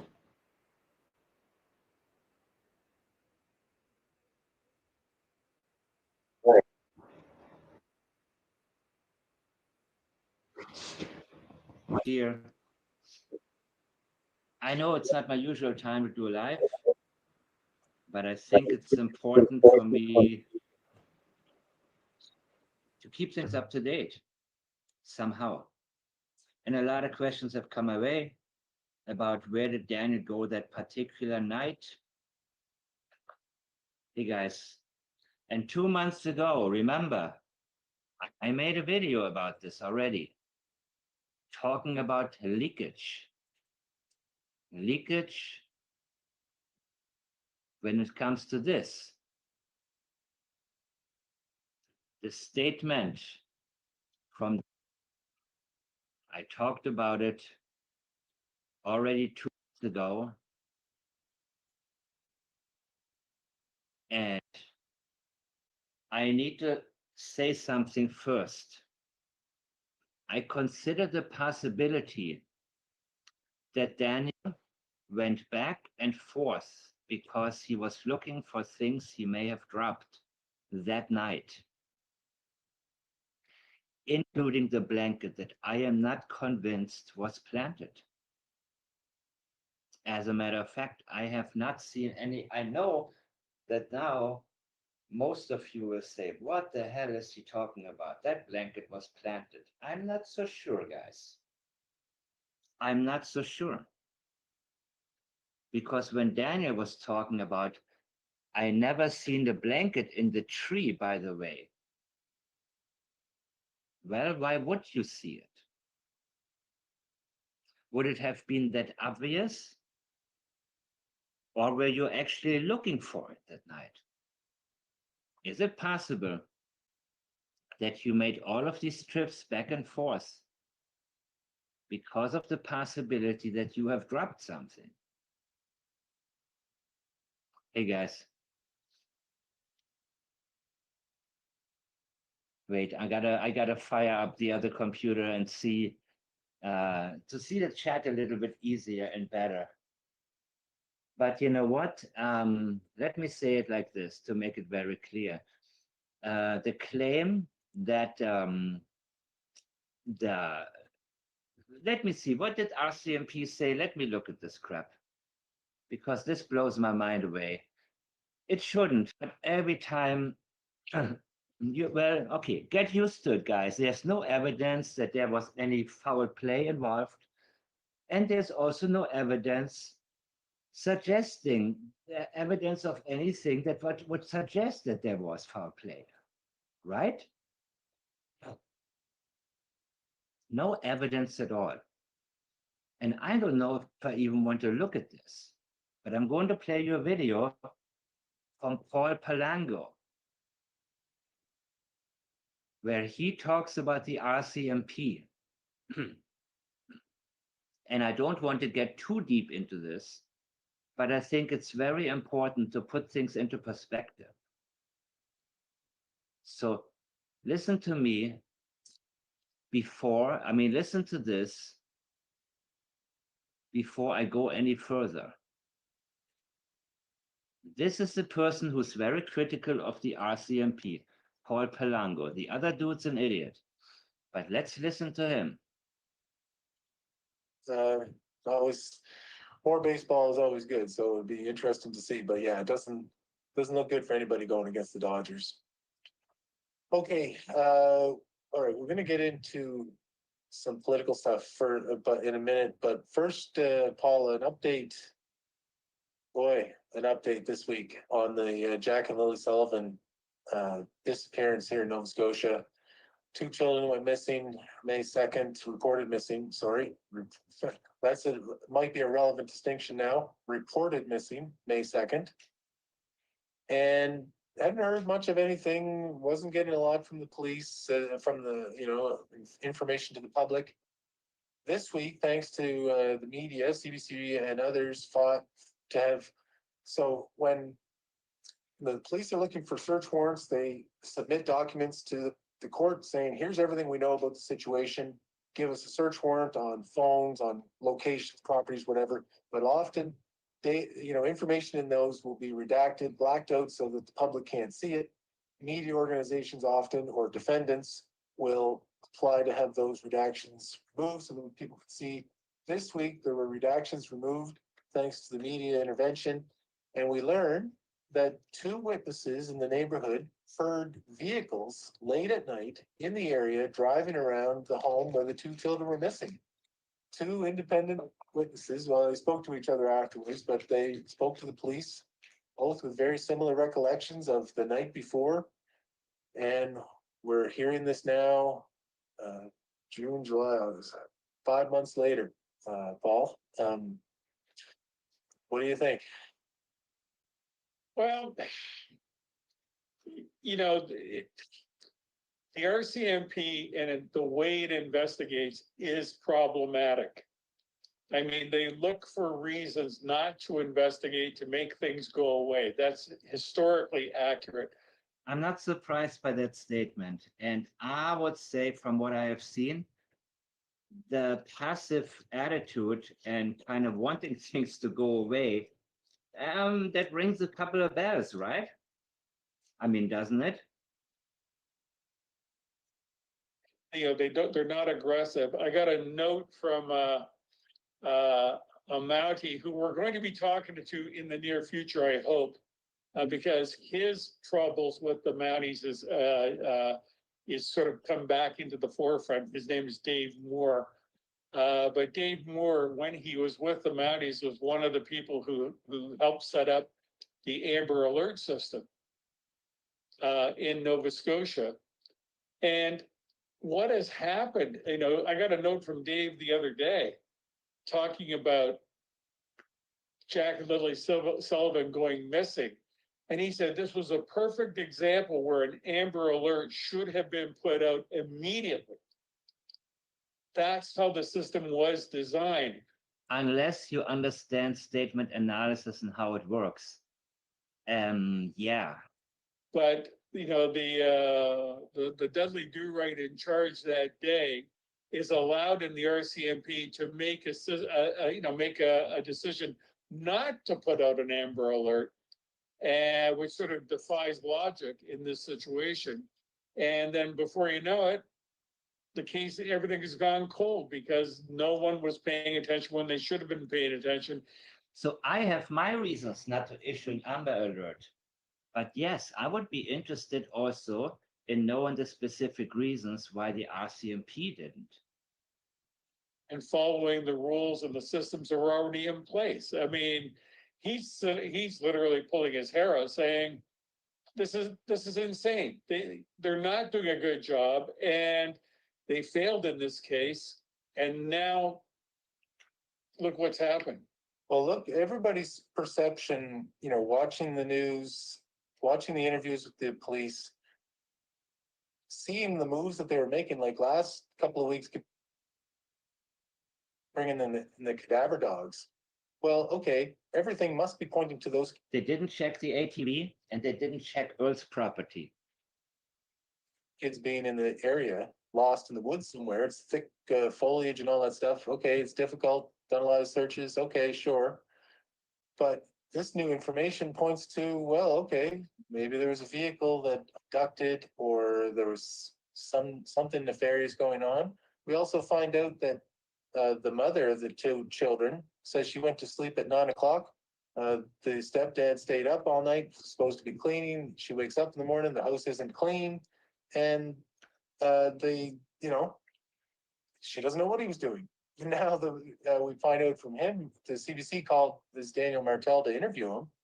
And he says, oh, the police didn't tell me that they interviewed two people who said there were noises around the area. Okay, well, if they're not telling him that, that tells me, Paul, that he's the suspect. Well, he knew it from the very beginning. That's why he felt the need to talk about the neighbors.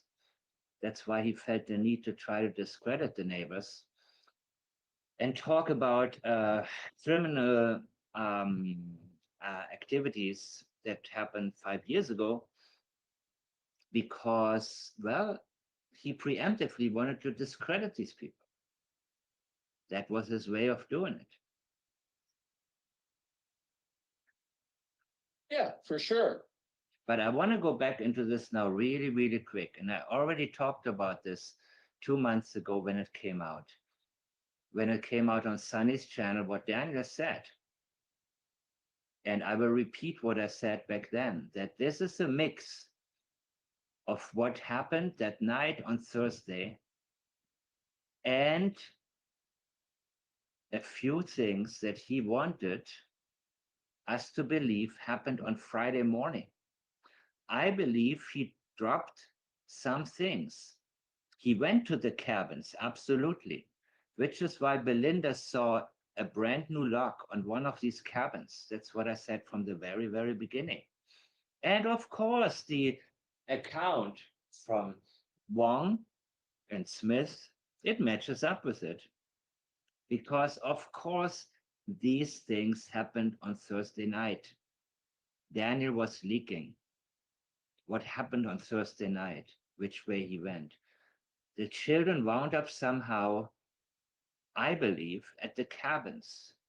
I believe he went back to pick up some clothing items, like the backpack and maybe something. I believe he went back and forth many times. Now, I said initially that the main reason would have been that they had to remove a lot of stuff in the shed, remember? But that could have been just one trip to empty that out. The other could have been that he forgot something that he should remove alongside the children. And that I believe things were dropped. Again, I am not convinced the blanket. I don't see a reason to believe that the blanket was planted. I do not. Not by him, not by Malaya or her family. I do believe there is a very good chance that one of the reasons that he went down there again that night is because maybe something was dropped. That's a possibility. Sure, you can say the blanket, maybe it was, I don't know. But you see, I need to have the linguistic commitment to it. I never seen the blanket in the tree, by the way. My question is, would he be surprised to miss something? Or was he actively looking for it?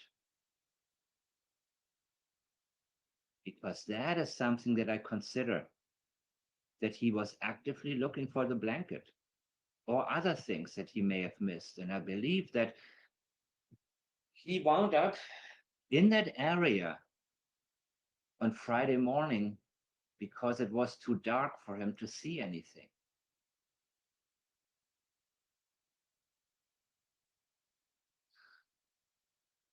I am not sure what happened with the blanket. I'm not sure at all.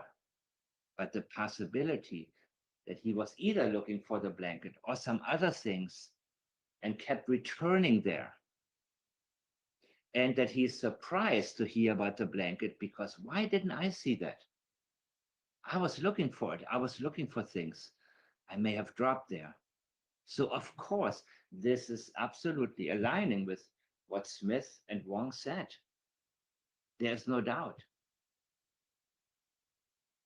As I've stated 2 months ago, this came from experiential memory from that night. That particular night, the Thursday night. So that's what I said from the very beginning. It happened on Thursday night, and I have absolutely no doubt. But the question is what exactly happened on Thursday night. So we need to have a little bit more from Wong. We need to have a little bit more information in which direction did he hear the car disappear? And I have a problem with Smith and Wong talking to each other about it, because there's always the possibility that maybe Smith heard something different from the distance or from a different location, and maybe they adjusted the statement towards each other. I have a huge problem with that. Or they started to doubt what they heard, because one person may have heard it in a different way. One person may have thought, okay, I think the car went into this direction. And the other person thinks, no, no, no, it was a different direction the car went into. And they sort of leave it out then, because they don't want to be wrong. They don't want to be wrong. Anyways, I think that, these things are, I pay very close attention to these particular Oh, for Pete's sake, 1 second. parts. And I don't take sides. I mean, I guess everybody can tell in which direction this is headed with me, absolutely. But I'm very much into, I stop myself immediately when I realize something, now it stops making sense. Now it almost becomes hearsay. I believe both of them. Well, it depends on where Smith exactly was located, but why is there so little interest in figuring out exactly where Smith was? So if he was at the campground, then the statement from the media would be about the direction. So there's a lot that we do not know. But the bottom line is that now they are coming around and they are trying to dismiss everything that these witnesses are saying. And yeah, should I be surprised? Absolutely not, because this aligns really with what they've been saying, that everything is, no, nothing's criminal, this happens all the time. This is just one of those things, just one of those things. Just don't think too much. We say don't pay attention to it, then don't pay attention to it.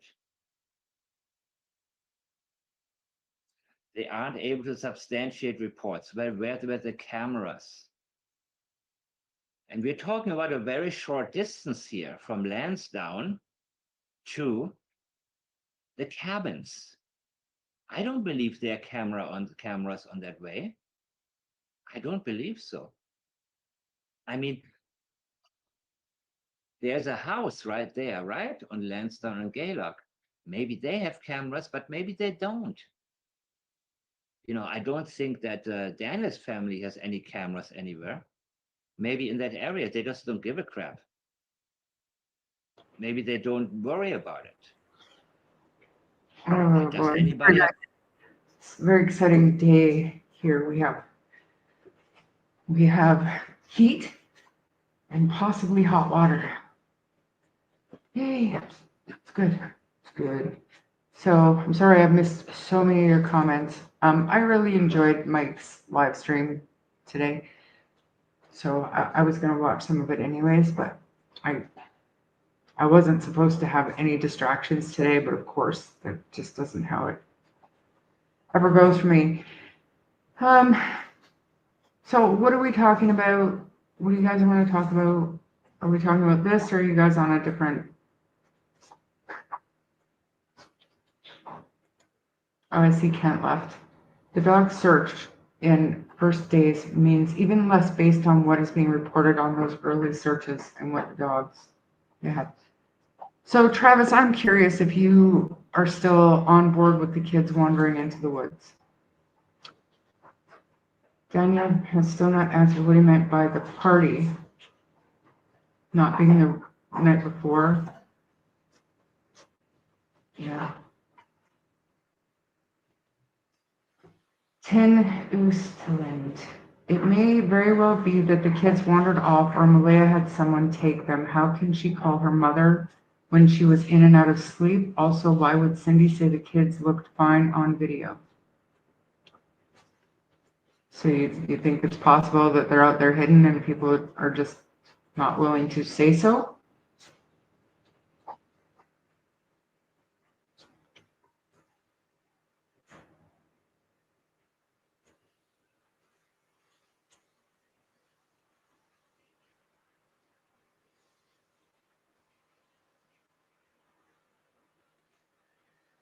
Very unfortunate. The case has brought all of the finger pointing on family members. Very distracting. Very.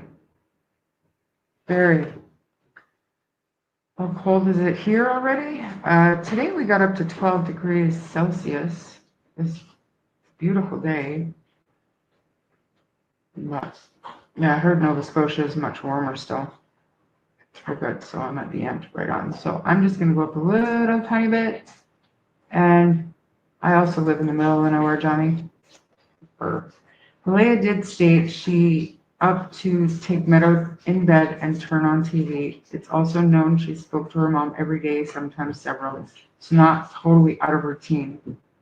The 828 attempt phone call. My issue with that is how that wasn't long before the phone call to Uncle Ron, and not long before Janie heard the kids playing outside. And if you have an awake baby beside you play or watching TV, how asleep are you really going to be? A mother usually has an awareness of her kids, even when they're sleeping. You're aware that your kids are doing something, and not always, but usually you're deep asleep when your kids get into something. I have a problem with the 828 phone call as it relates to the 848 phone call to Uncle Ron and hearing the kids shortly after that. That is a problem for me. It makes me question everything about Malaya's timeline. And Daniel did tell me that he did not know, had no idea about that phone call. And I believe him. Yes. Little Mama, did somebody say something about a butt dial? Because I don't know for sure, but I don't know where in the house, but I'm pretty sure they had to be in a specific area of the house to get cell service to be able to make those phone calls. And I don't know if it was in the bed. It didn't sound like it was in the bed to me, talking to Daniel. So maybe I'm wrong. I think wandering in the woods, water, or mine shaft is a very distinct possibility. It just seems like an abduction would have revealed itself, like Sebastian Rogers. Maybe. But they weren't looking at even the possibility of an abduction. They didn't protect the scene. They didn't secure any evidence. Nothing. So, to me, it's a problem.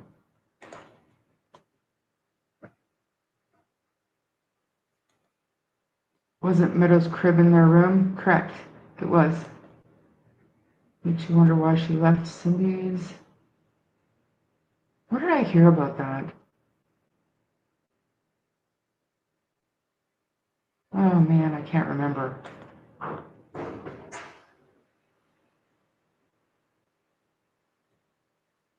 Summary says Cindy says she called on video chat to see the kids. Doesn't say where Cindy or Malaya were.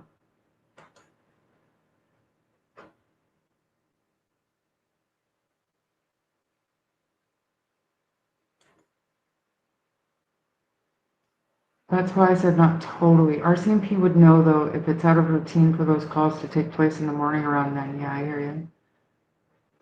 And routine is important. But how important? Because Janie broke her routine that morning a lot too. So even that line of thinking makes a lot more questions than answers. Here, what? Did I say something? Like hanging around here and listening to me is just going to piss you off because I have the memory of a scared goat. I can't remember anything. Statement analysis, accidental pocket dial from cell, we call them butt dials. Oh, just explaining something? The way I see it, how can Daniel first say children walked into the woods or abducted, then point fingers at Malaya's family, and also say for sure Malaya not murder the kids. I'm not monetized. You can say those words here. So what I will say about the last part about Daniel saying Malaya didn't do anything, the timing of the change in his, I guess, attitude towards Malaya is directly in line with the beginning of the custody case with Meadow. And family court judges do not want to hear parents disparaging each other. So I think that it is fair to say that Daniel stopped pointing his finger publicly at Malaya simply because of family court with Meadow. They're mandated to go to counseling. They have requirements for random drug testing and all of these things to continue to see Meadow while this custody battle is pending. So that, to me, is very possibly why he's not publicly pointing the finger at her anymore, verbally. Do you understand?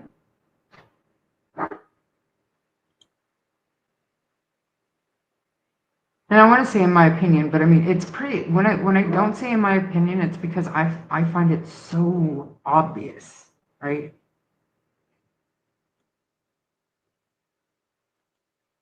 If he was hiding things up there, wouldn't it have been found? They focused in that area. Up where?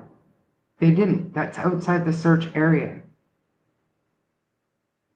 Hey, Grey Wolf, I don't see you, but people are saying hi, so I'll say hi. I hear what Charmaine is saying, Mike. If it's out of Malaya's routine to make calls to her mom around 8:28, then it's sus. But if it's one of the typical times per day, then probably not sus. Right, and I mean, I don't have a problem with that. I have a problem with how it lines up to the other things that have been reported that morning, like the 8:48 phone call to Uncle Ron, and then Janie hearing the kids directly after that. A mother wouldn't be sleeping that deeply in that short of a period of time at that time of the morning with her baby awake watching TV beside her to not be able to hear her kids outside playing. And she was awake at 8:28. That is proof that Malaya was awake at 8:28. So it's a problem. Trippy, fuck have you been? Thanks for being here. One thing in Daniel's messages to you that I can't get out of my head and wondering your thoughts on, I told her the chance of 2 kids going missing are 1 in a million. Told who?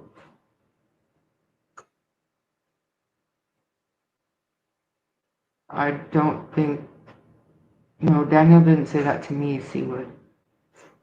Probably Sonny that you're thinking of. He didn't, I'm pretty sure he didn't say that to me. Maybe they called family to come help look before they called police. It sounds like,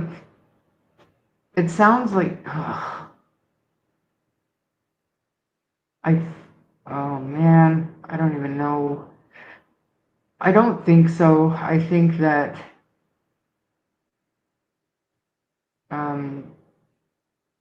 Malaya had called her mom or finally talked to her mom or Patty or something, and we've got it somewhere, but it was right around the time of the 911 call. It was before the 911 call for sure, but close to. Fuck, I can't remember. Man, I can't remember. And we know that Janie called Ron like half an hour after the kids were reported missing. Either right after or right when the RCMP showed up.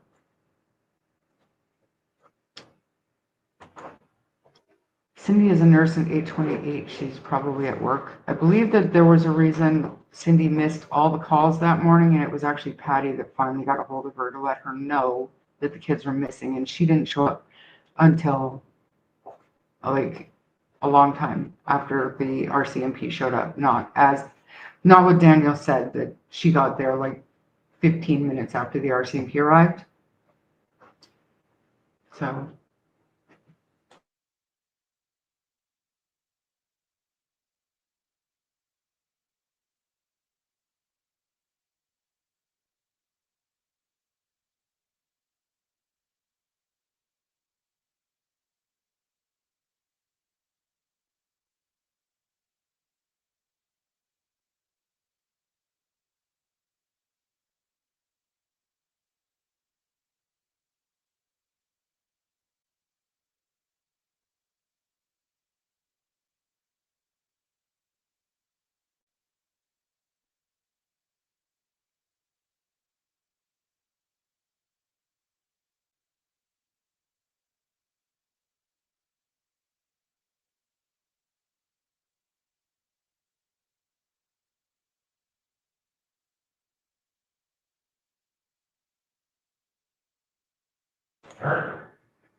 Notice said he knows for certain Malaya, Janie, and himself have not murdered the kids.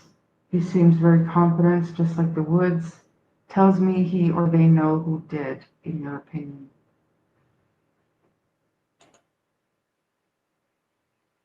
I don't know. I don't know about that. Like I said, I truly, truly believe he changed the way he talked about Malaya strictly due to the custody case with Meadow. That's it. But the whole, I know 100% they're not going to find anything, that that was bad, Daniel. That was not a good thing to say, Daniel. But I mean, I told him that. I think that was what he said when we discussed the script. The script, yes, I'm picking up what you're laying down. A few scenarios put out there in the beginning. Why? In the Woods, abduction, and the here we go the last 6 months. You think she would have got up and fed them and etc. before a phone call?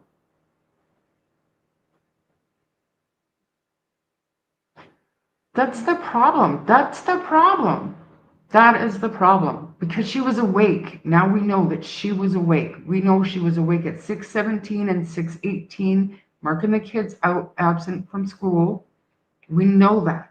We know she was up getting Meadow and taking Meadow into her bed. We know that. And now we know that she was awake at 8:28 a.m. And we know that Janie claims to have heard them outside playing by the swing set just after 8:48 a.m. We know that. So where were they so deep asleep that they didn't hear the kids playing outside themselves? I'm sorry, but I have to call bullshit. Doesn't make sense. And it didn't make sense before, and knowing now that she was up at 8:28 makes even everything else make less sense.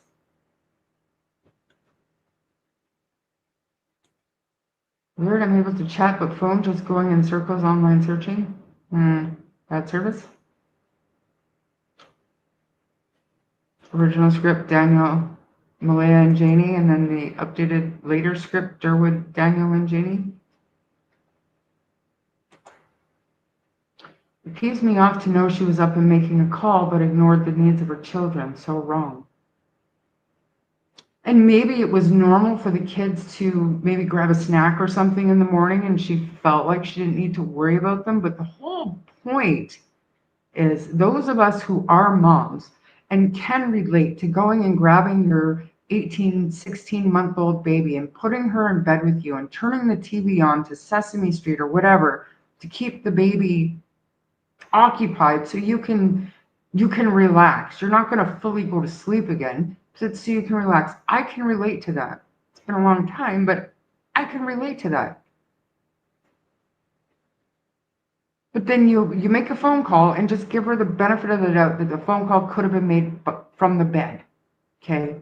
And Daniel says he didn't hear a thing.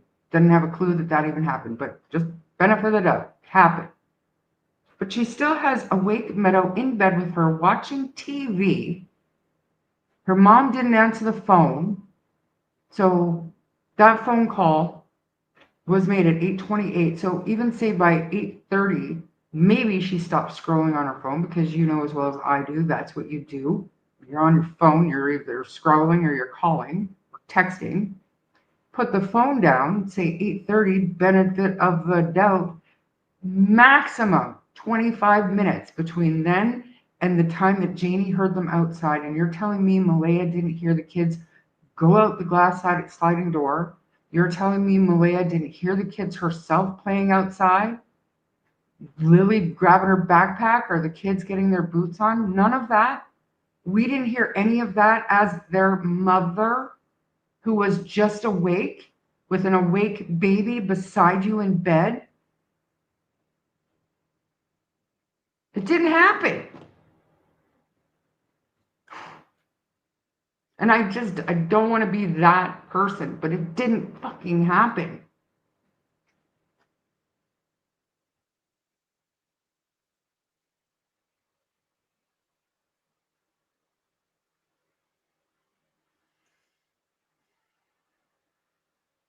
The 8:28's just, it's got me reeling, because there's no way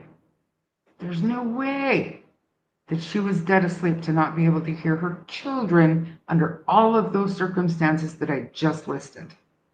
There's no way. There's no way, unless she was passed out drunk or stoned. It's just not even possible. Right? Am I crazy? You can tell me if I'm crazy.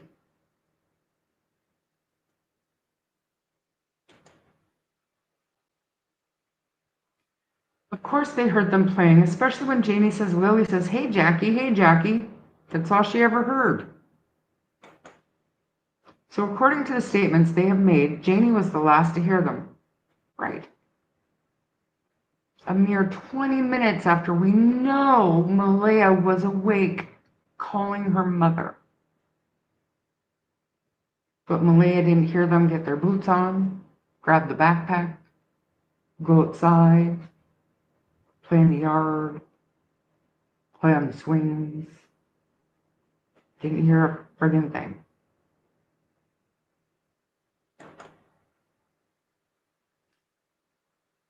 As ChatGPT, it had an interesting take on it. He, in particular, needed to self-correct over that point. Don't know what you're talking about. Wish he did. Sounds interesting. Daniel said when they got up to look for the kids, Malaya never, ever looked in rooms and went right outside. Jeannie reported that, sure, but is that really true? That she heard the kids? Is that what you're referring to? I mean, just because Janie reported it doesn't make it true.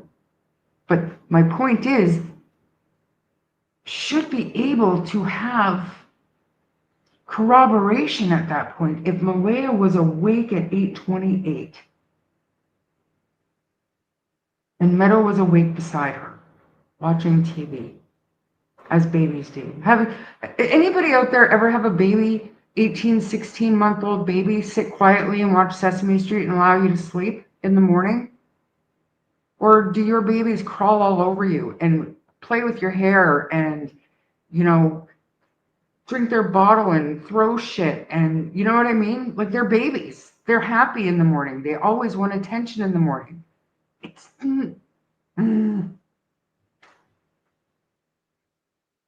Oh yeah, this is a problem. Ooh, love that. Correctamundo. I would love to hear ChatGPT. I'm not a fan of AI. I should get to be a fan of AI, then I wouldn't have to use my memory at all. Yeah, like correction itself made no difference, but his need to correct in that statement could be telling. What statement, you guys? How do you don't in the least check on them when you go to the bathroom? Basically, there are reasons to find that suspicious, given this, you guys have to tell me what you're talking about.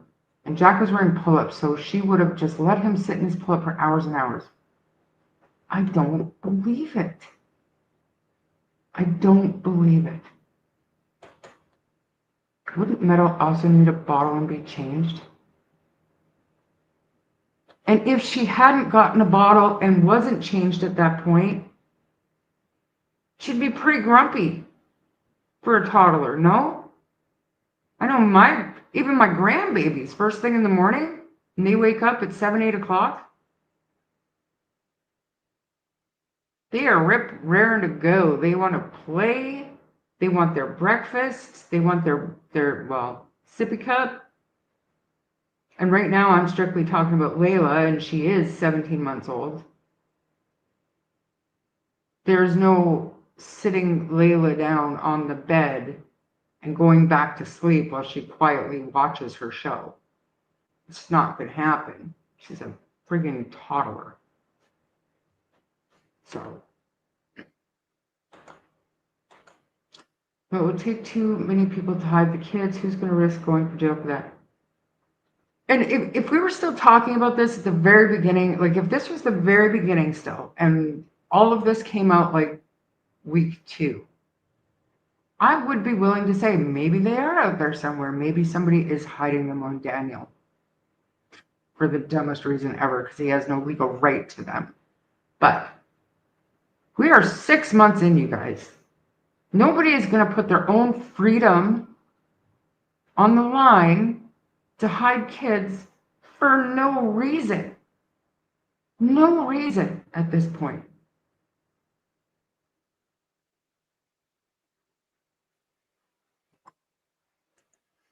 He holds on to experiential memory from the night before to keep the Friday morning fabrication straight. Experiential memory from the night before to keep the Friday morning fabrication straight.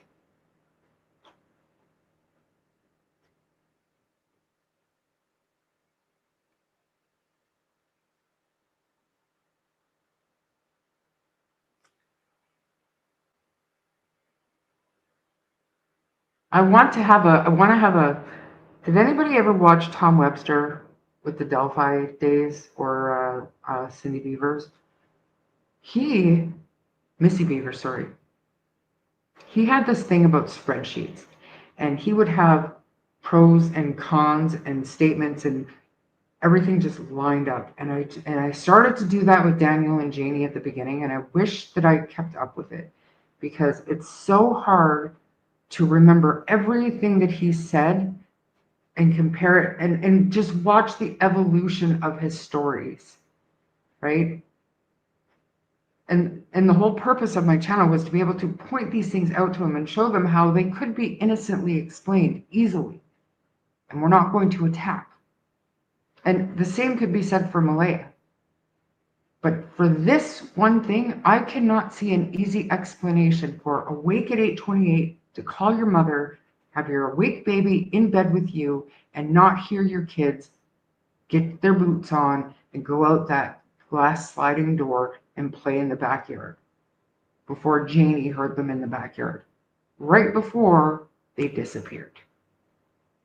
She either heard them, knew they went outside and didn't give a shit, thought they'd be okay, and then fell back asleep because maybe Meadow fell asleep. Maybe it was her nap time around 9 a.m. Maybe.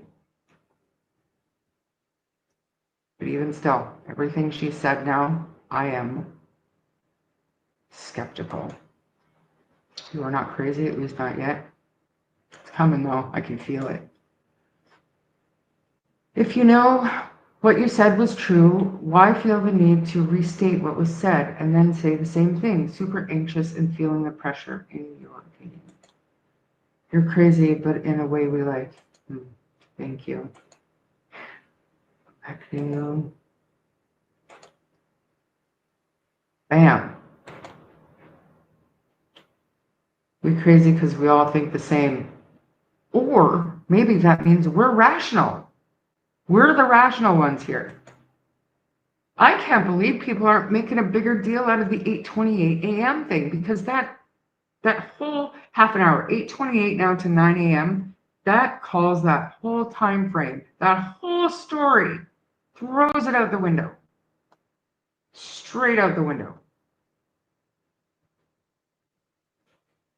Why would Daniel say they didn't find Jack's pull-up? Not his pants, just the pull-up. Weird. Jack would have to take his pants off too if he took off his diaper. Yeah. My thought was maybe Jack would typically go to bed just wearing his pull-up. So maybe Daniel assumed that he was still wearing his pull-up and just went outside like that. I don't know.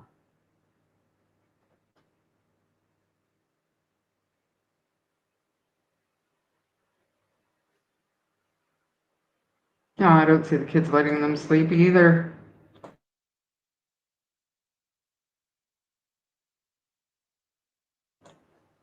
Not first thing in the morning.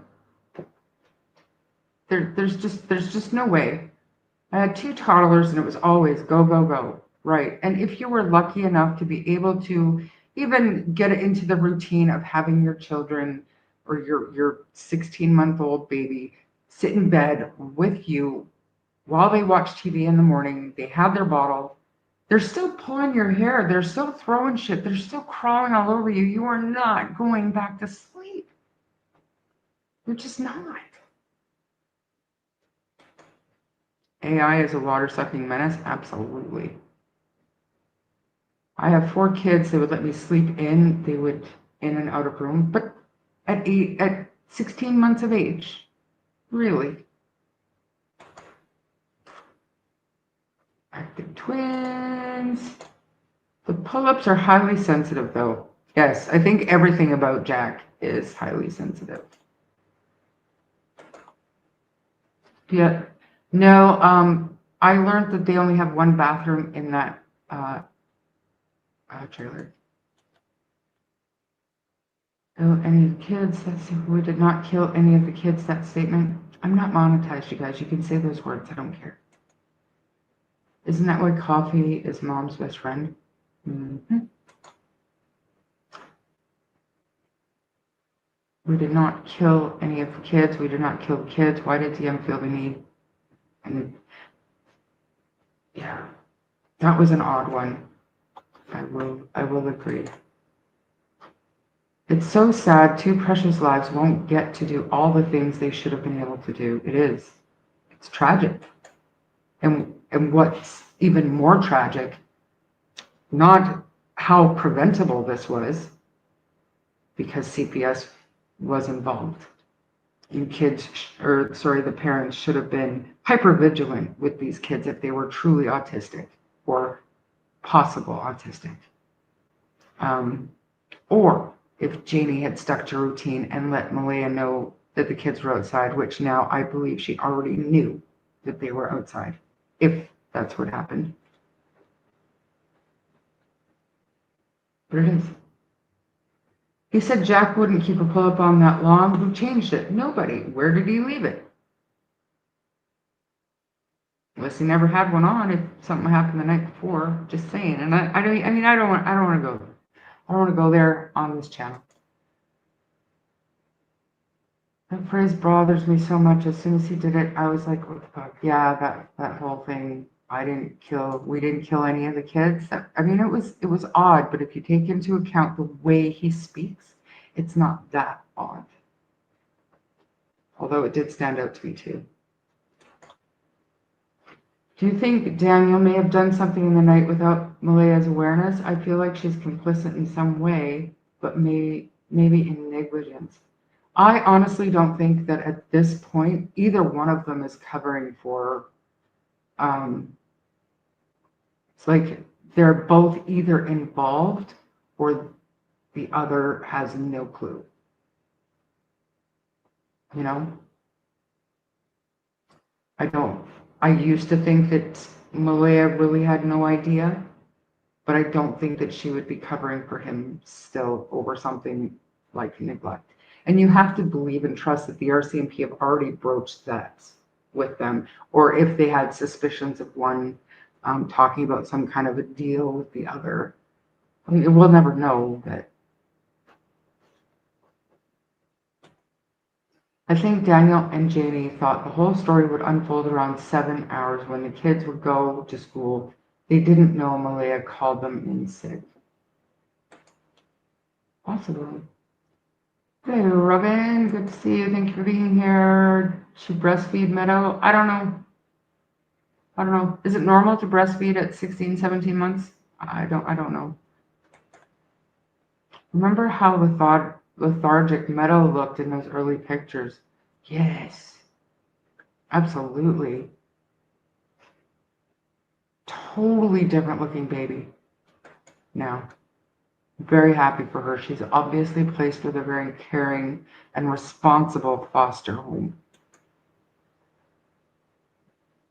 Is making sense. Mike is making sense because Daniel has a horrible time keeping his story straight, so it makes sense he'd do that. Drippy and I were chatting about the comment from Daniel that I focused on above. We did not kill any of the kids. We did not kill the kids. Yeah. I have 4 kids. One was a newborn, one was 1 year old, one was 2 years old, and one was 4.5 years old. They would wake up around 5:36. I was up with them like most mothers. Yeah, and I'll tell you, like I said, my daughter just had a baby. So she's got 4, but the 2 young ones, Layla is, I believe she's just 17 months old now, and Connor just turned 2 months old. So Layla, she will wake up between 6:30 and 7 o'clock.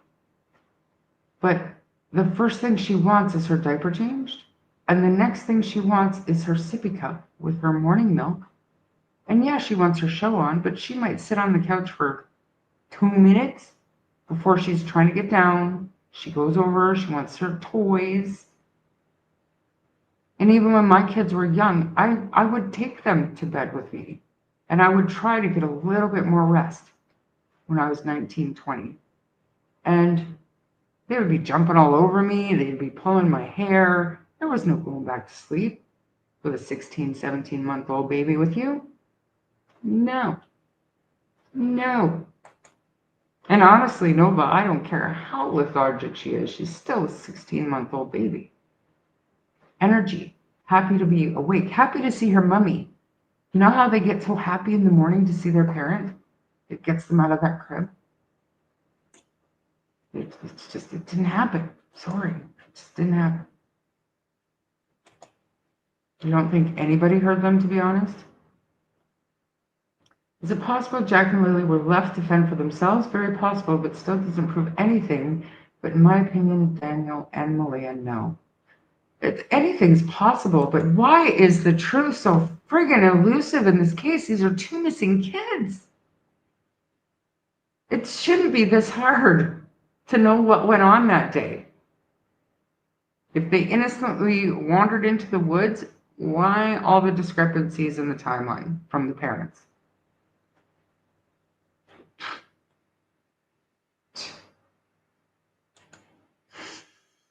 Hadn't Janie's dog woken up when it heard the children or the baby? So I think, correct me if I'm wrong, people, but I think Janie woke up to her dog barking because the kids were outside playing.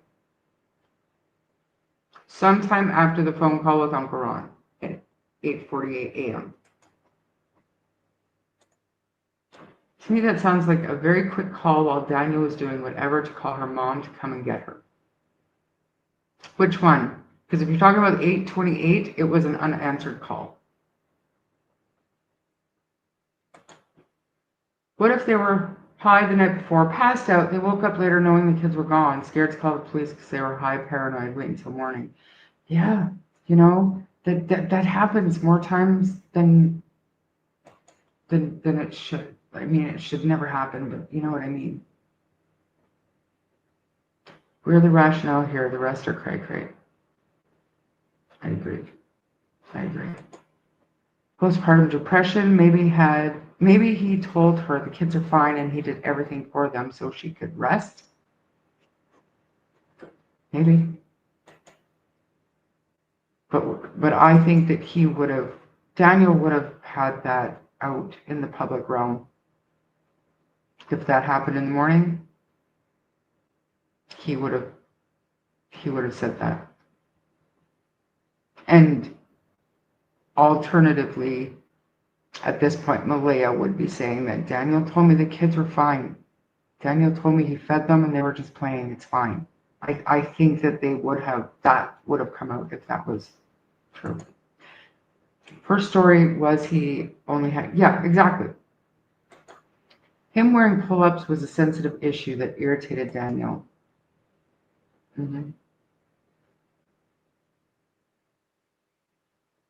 Same with pink blanket comment. The blanket was still in the bottom of the bag. How would he know?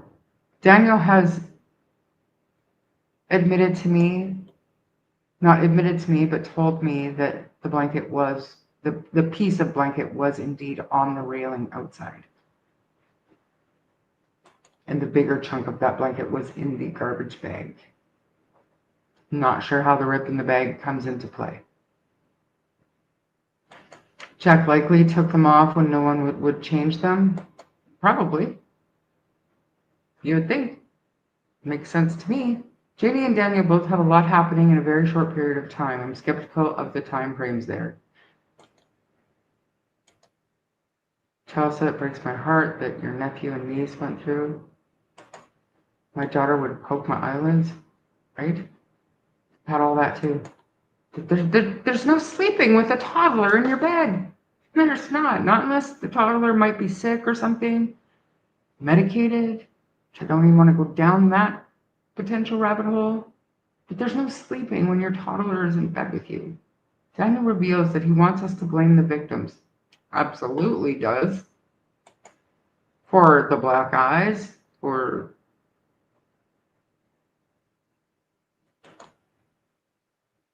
and maybe that's why Lily kept poking her head in and out that morning. If that actually happened, maybe that's why. Can we go outside? Can we go outside? Can we go outside? Maybe. Daniel tries to take credit for potty training and breaking the children pacifier habits. Jack was selling pull-up. That's what I want to know is where is this pull-up? Obviously no discussion night before that it's time for bed because you have school tomorrow, right?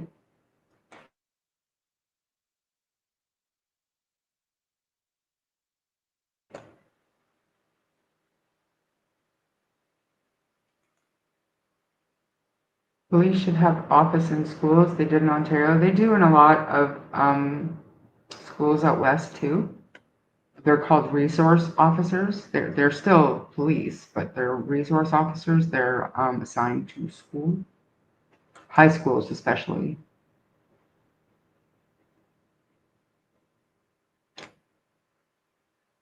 Daniel likely bullied Jack for this. The pull-up thing, the potty training thing would make Jack terribly feel fearful, ashamed, and fearful. Opposite of what a parent should do. She knew because she was up feeding the chickens for about an hour. Why would Malaya stand in front of Janie's place and not even knock on the door until she comes to the door? That was my first question straight out the gate. Did they go and check with step-grandma to see if the kids were in there? Why wasn't that the first place they looked? Because it certainly wasn't because Janie heard them, calling the kids and she come running out. No. Because we know Janie came out when she heard Daniel calling for the kids. So the kids, he was already out running up to the forts and back when Janie came out. I bet there was all kinds of pull-ups laying around. Oh. Gross. Daniel and Janie seemed like they were bothered by everything. I go back and forth thinking she has no clue what he did the night before. I agree.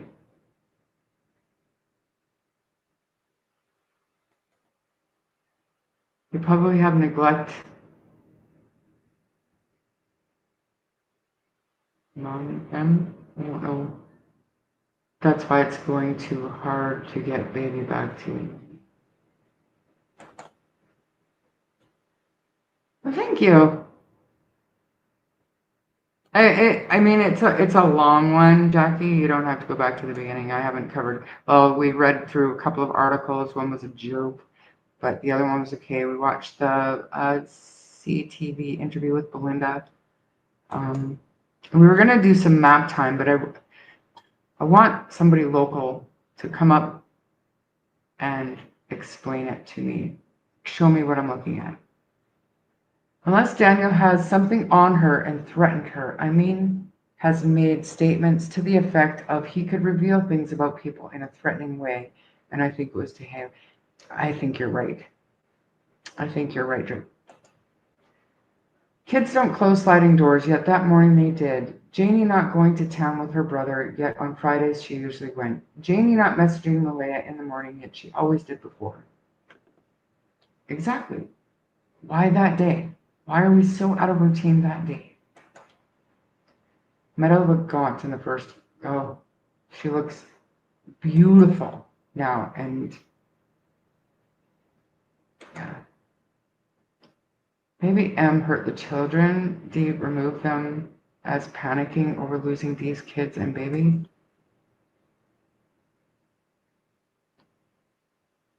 Does anyone remember Durwood saying something about Daniel disciplining the kids because Malaya couldn't handle them? I'm paraphrasing. That always stood out to me. Yes. Paraphrasing, correct. When was the last time Jack's pull-up was changed? I don't know, but we know that they didn't change their clothes for 2 days because the laundry was still in the bags from Grandma Patty's, allegedly. He went further and said Daniel spanked the kids. He reconfirmed it in DT's chat by saying he didn't consider spanking abuse.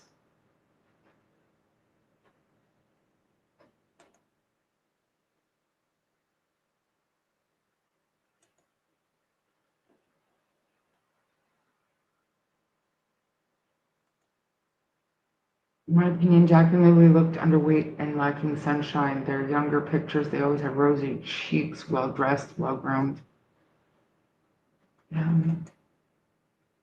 Why no clear clothing description? No, because Chelsea, they had absolutely no fucking idea what their kids were wearing. Which made it believable to me when somebody threw the potential scenario out to me that maybe Daniel thought that the kids were inside with Malaya when he was fixing the fence. And Malaya just assumed the kids were outside with Daniel, so she went to bed with Meadow. And nobody really knew where the kids were. Is that possible?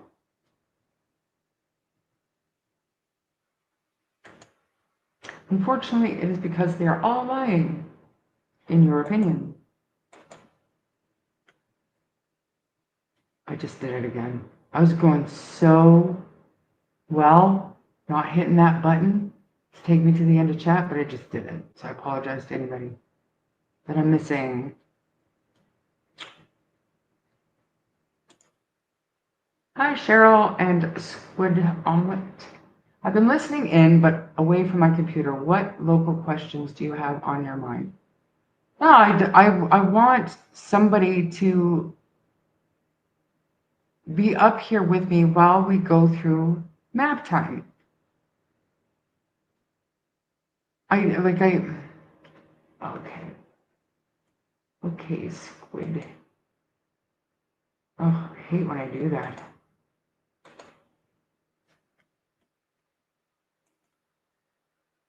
Map time. There's no audio, so I can just map time. This. Anyways, I'm gonna I'll get back to this map, but I just want to finish up with chat here. Nova, I believe it was Kent who corrected me and said it must have been the back railing. Chelsea, how would Kent know? How would Kent know?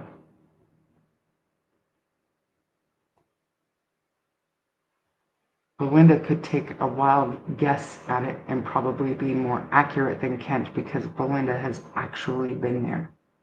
So, and that's no offense to Kent, but some things we shouldn't be so sure of because we weren't there, we aren't there, and we've never been there.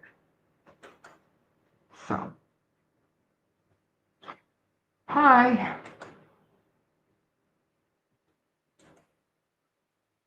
Hey, good to see you. Janie's details were odd. Why did she keep mentioning that Meadow was on Malaya's hip?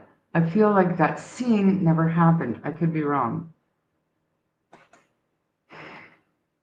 It may have happened regularly, but maybe not that day.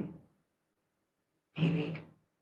Daniel originally stated about the blanket was not on the railing. The step didn't have a railing. Use your head. I know, Nova, but he told me it was on the railing. The day after, I made a big stink on my live stream about the blanket, driving me nuts because at that point we were on blanket number 3 and I was pulling my hair out saying, what blanket are we talking about? And how did somebody know to go in the green garbage bin and rip open the bag because they knew that the fucking blanket was in there and exactly where to put your hand in this full ass 60-pound garbage bag, sneak the piece of garbage blanket out, somehow sneak up to the road where the blanket was planted and get back, all the while none of Malaya's family left the trailer to help search that day. None of Malaya's family had ever been to the trailer before, so they didn't know it was in the garbage. But Malaya did, so Malaya said, well, hey, go dig in the garbage, go like right in the center of the garbage bag to the right, rip it open just perfectly, put your hand in, and you can take this blanket. Like, get fucking bent. Really? So I was going off about the blanket, and then the next day I was talking to Daniel, and he said, no, it was outside on the railing. And I said, outside on the railing? And he said, yes. I promised him I would not release screenshots, and I won't. I will not. But he did. Believe me, don't believe me, but he did. And I said, finally, something makes sense. You see what Nova said about DM's statement? I've been trying to. This one? I just did. Oh, I'm doing a Sunny. I'm answering something like, you're crazy, even though I'm behind in chat. Sunny does that all the time. Yes.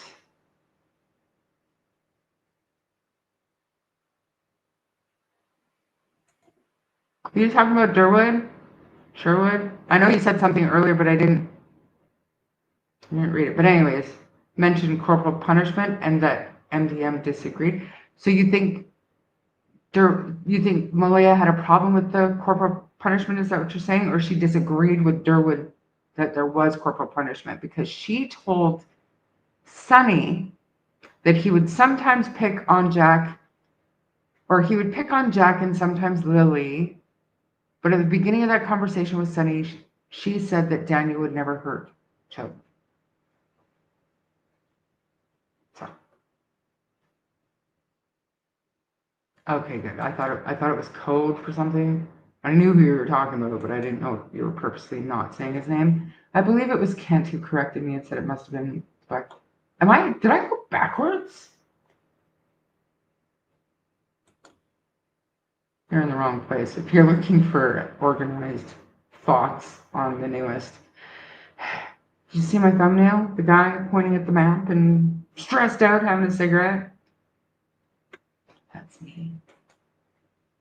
I don't think we'll ever hear the truth from Malaya because she doesn't want to lose Meadow. I think she's going to have a really hard time getting Meadow back. Really do. But they're not your children, Daniel, to slap piece of shit. Wow. Ooh, big fender. Nice. But like, why isn't she losing her mind? As a mom, I'd be making a scene and never stopping. You wouldn't shut me up. You truly would never shut me up. Maybe Daniel said the kids to sleep in their cabins as punishment and they froze. So the pull-up may have been on for quite some time, especially all through Thursday when they were out doing things, and then they were put to bed in their clothes. We have no idea how long they had. It's too bad that it's all possible. Did Dan's neighbor lie as I seen on a video? No.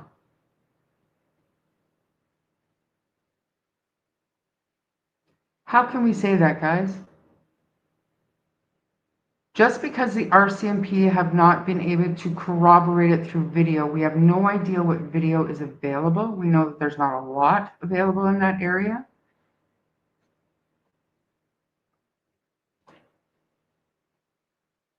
I don't think that we should discredit them as quickly as other channels have just yet. My opinion. Chelsea, that's probably what Cheryl was referring to, the back. Perhaps he wanted everything to himself, like his kids coming to visit and not having other kids there. Well, now you're talking about motive, and I mean, I'm not quite there yet. I'm still stuck. I'm literally still stuck at 8:28 a.m. to 9:48 a.m. on May 2nd. They did laundry at Patty's every 1.5 months. I don't watch DT, but that's disturbing. What medication is Malaya on? I do have a photograph of a pill bottle with her name on it. I don't feel comfortable releasing that, but it is. She at one point was medicated. I assume the back, because yes. Is Darwood still around, spreading BS or truth? Darwood is not. I don't think he's spreading any BS. I know certain people hate it when I use the term his truth. There's the truth and lies. But Durwood is given information that he believes, and he believes this information is going to help lead to answers of what happened to Jack and Lily. I don't think Durwood's a bad dude. I think he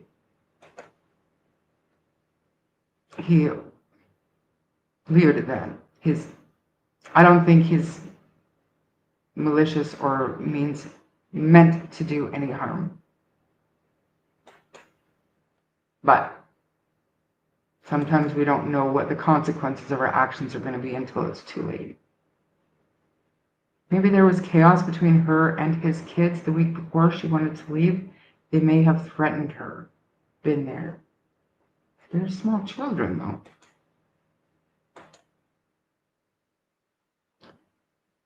Charlie, what's your thoughts on Patty's statement saying she hadn't seen? Well, I asked somebody close about that, and we'll just say that Patty is extraordinarily worried and may have taken to self-soothing since the kid's disappearance. And I think that her memory is jaded because of alcohol use. So I don't think much of it. If that never happened, if there was a problem with the timeline given by Daniel and Malaya, the RCMP would have been able to sort that out by now. What? What? Did I get something right? Every time he says, use your head, it gives me pause.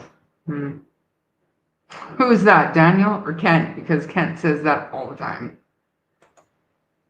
Chelsea, a photo of a blanket in window on May 2nd was taken down after Hayden sent her photo of the piece in the bush. Emily took a photo of the piece.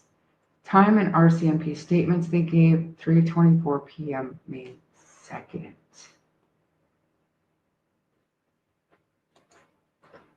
No, but my question is, why would it be taken all the way to the back railing if it was in the trash? I think Meadow was likely on the hip all the time, and they didn't like it. So you were probably picking up on a hint of the stain there.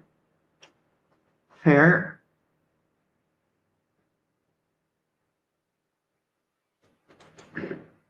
Use your head is literally a passive-aggressive way of calling somebody stupid. It really is. There's no way around it.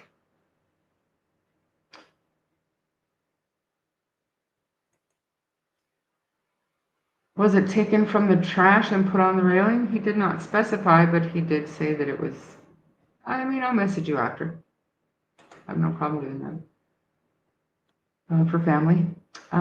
Chelsea, Malaya's statement says she took it down 2 weeks prior. However, CBC photos shows it in the window of bedroom on May 2nd. Same blanket though? Janie thought it was strange that Meadow was on her hip, and I can't even understand why she would think that. I don't know if she thought it was strange, other than trying to prove her point that Malaya was all about Meadow. You know what I mean? I don't know that it was anything more than that. And something she saw constantly. My theory is that a piece was never in the trash. It was tossed on the railing when it was ripped off before the blanket put in the trash. I couldn't agree more.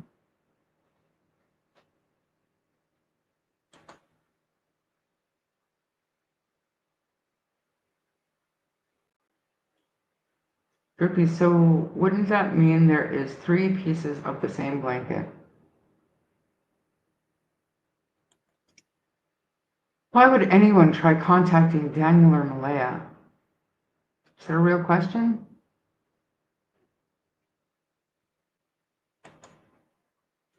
What if Janie planted the blanket? Justin and her would have the opportunity to do it since they were on the quad, allegedly. Chelsea, I don't think that piece was ever in the trash. That's what was in question. As Cheryl stated, it was on the railing. Daniel stated it was taken from the garbage. Not true. I meant Durwood, said Emmons. Oh.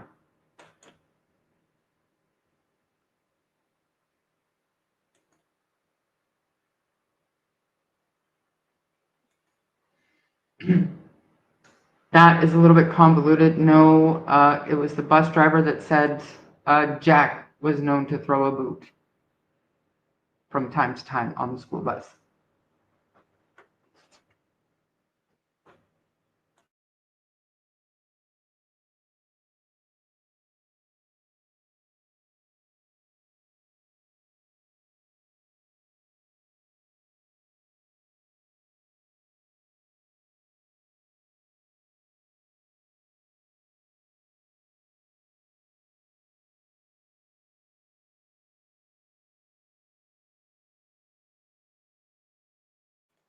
Have you ever asked Daniel for that video, Chelsea? I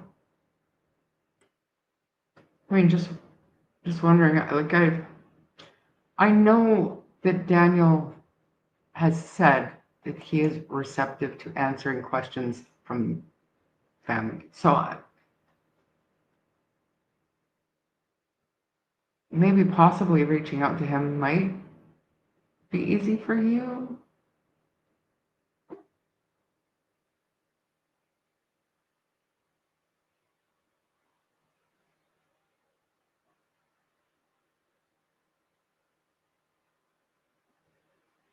Sorry, I'm just trying to scan through chat. You don't think it's the same blanket?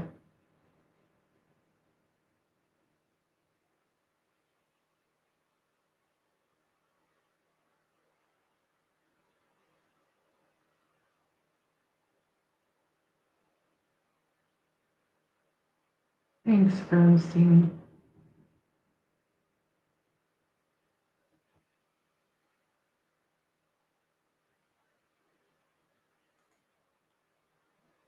What are you talking about? It's 2 hours and 50 minutes, Sunny. What's your longest this month? 6 hours. So go to bed. Go have a nap. You have to go live here soon. Go have a nap.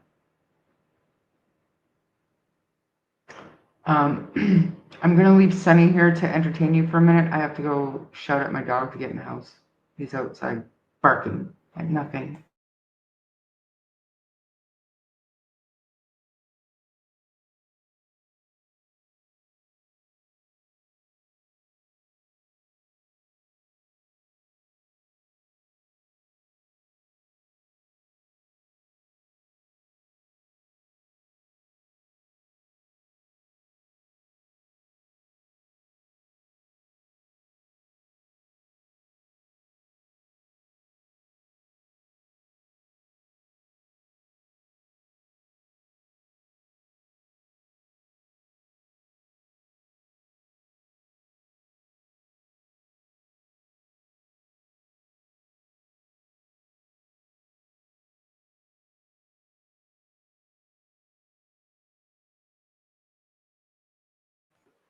And for the record, Sunny, I cannot talk like Sunny. I am reading every message in my chat and we're talking about what people want to talk about. I can't do what you do.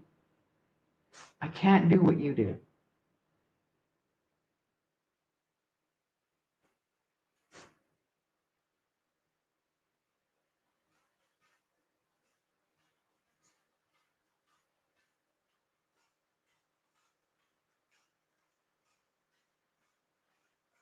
Yeah, I mean, I realize that other people have asked him for that video, but if Belinda or Chelsea asks, I think there's a possibility that he would give it up. I do. Right.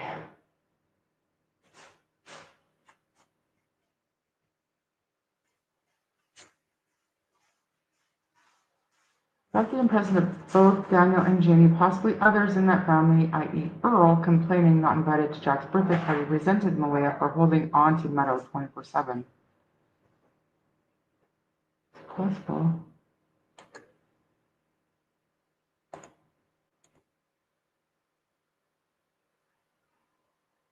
Is that me? Are you talking about me? Waffle meaninglessly?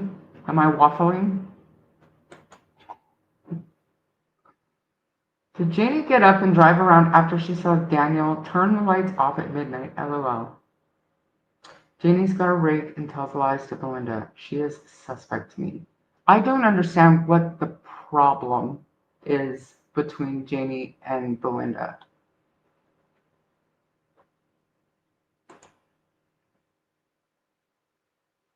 You don't think so?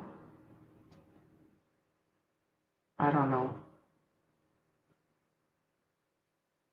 It's all in my, continuing effort to give him the benefit of the doubt to do the right thing at some point of time in the last 5.5 months. There has to come a point where Daniel says, you know what? In the interest of finding answers to what happened to Jack and Lily, because I did not harm these kids, I think I will help Belinda and Chelsea with this one request. Sure, I'll give you the video.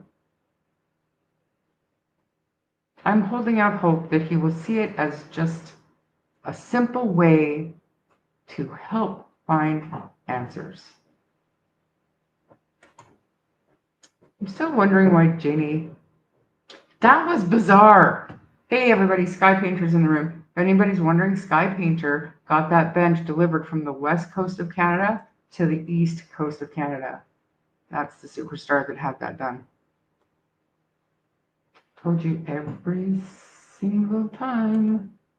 You can't imagine any mother not freaking out, losing your mind when your kids are missing unless she knows. It's just too weird.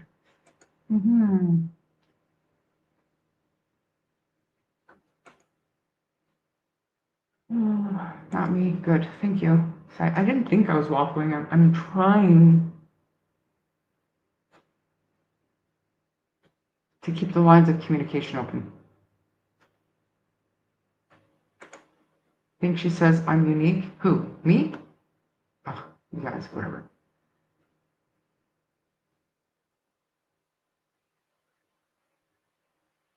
Turn your volume up, Drip. We're talking about the blanket video. Hate to say it, but it's too late now to do the right thing. Is it?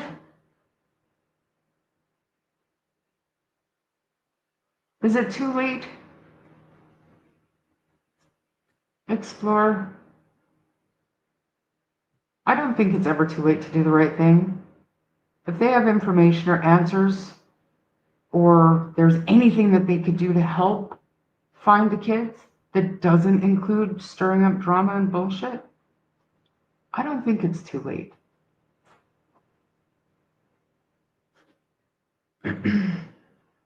Right, it's never too late. Sunny, are you going live later? Blue Heron Digital Art needs a laugh. I don't know if that was passive aggressive or if they actually think that you're funny. I think that you're funny. No justice, no peace. Where have we heard that before? It's a good one. I've never known a pathological liar to suddenly develop a conscience and tell the truth. Nor have I. That makes you lame, Sunny. Don't worry, I'll do all the heavy lifting today. April, because everybody loves Belinda and warmed to her from her interviews, and Janie, not so much. Janie was just so filled with so much venom and just defensive anger that it put everybody off. And the people that it didn't put off made them feel sorry for her in ways that I don't think she earned.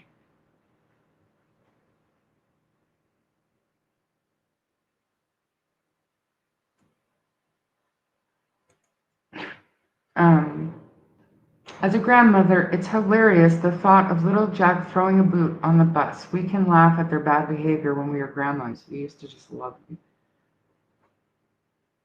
Belinda, it's my favorite part of being a grandma. My absolute favorite part is helping them get away with stuff. Little stuff.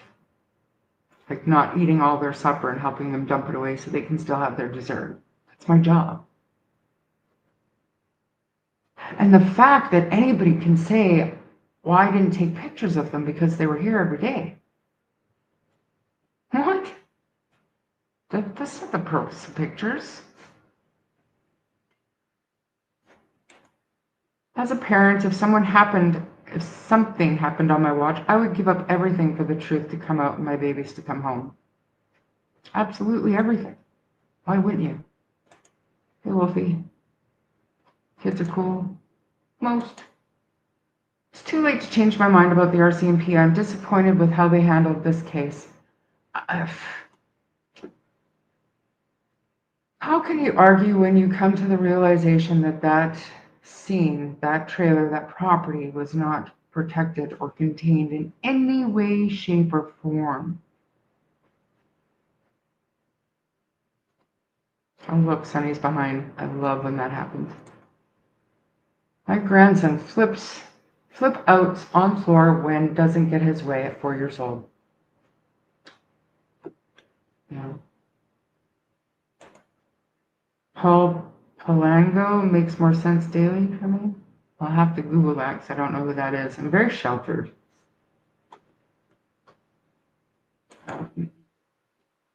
Katie and Chris Proudfoot didn't take recent photos of Sebastian either. I don't know. I don't know how anybody can do that. I used to buy, it was before cell phone days when my kids were young, and I didn't have money for one of them digital cameras, Eventually I did, but when I didn't, I would buy them little disposable cameras, those Kodak things. You take the whole camera in and drop it off at the photo printer.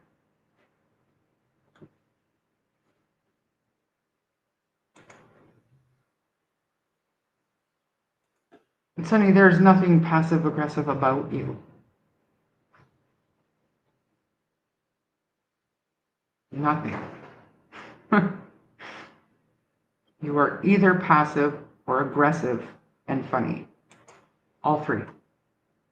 Someone tell Daniel that Jack was 4 years old, not clumsy. Childproof your home, man.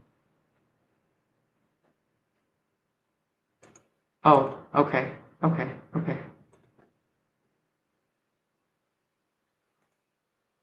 They actually meant it because I'm funny, Sonny.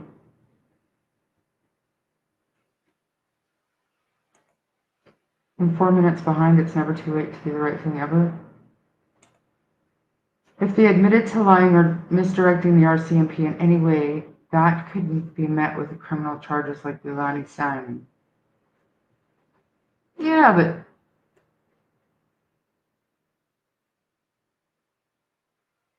okay, I don't know what to say to that because that's still not a reason to not. If they're just misdirecting, then there has to be a motive for it. So I mean, they're not lying or misdirecting just to stay out of trouble for lying or misdirecting. It's much bigger than that. If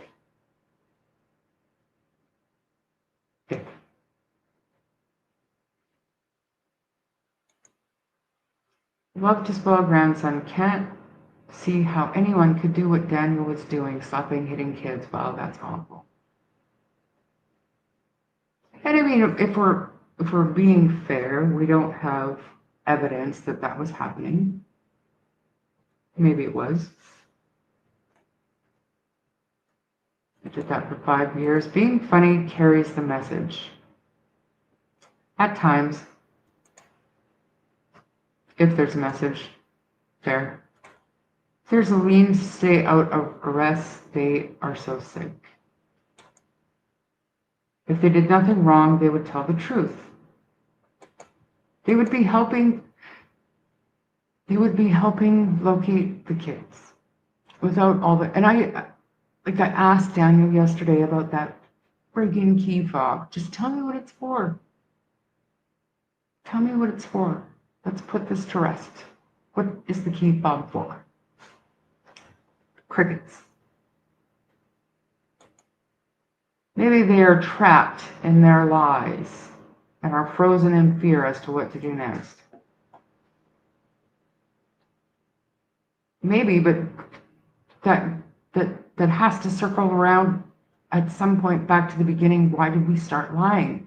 In a case that involves your 2 missing children. Like, this is more than just staying out of trouble for lying at this point.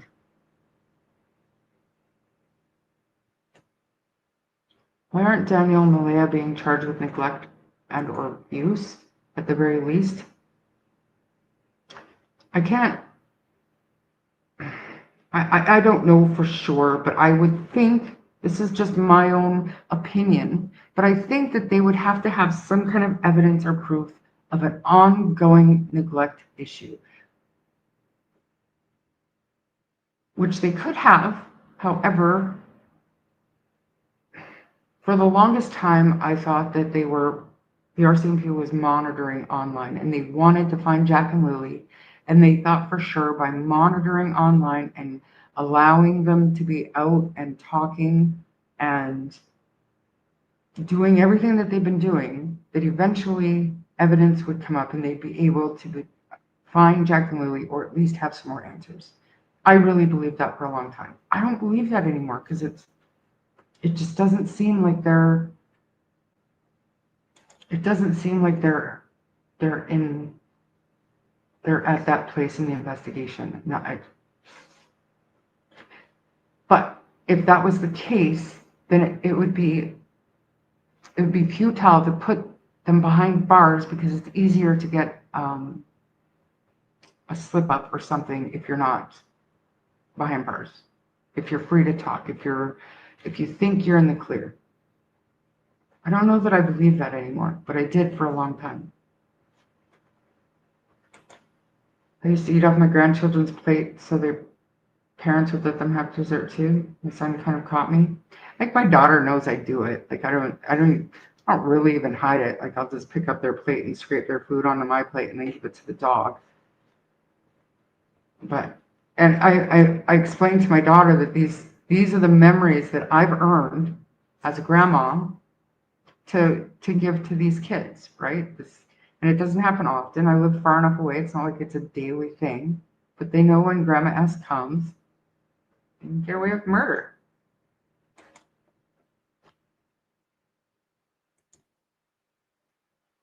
Hi, true crime junkie.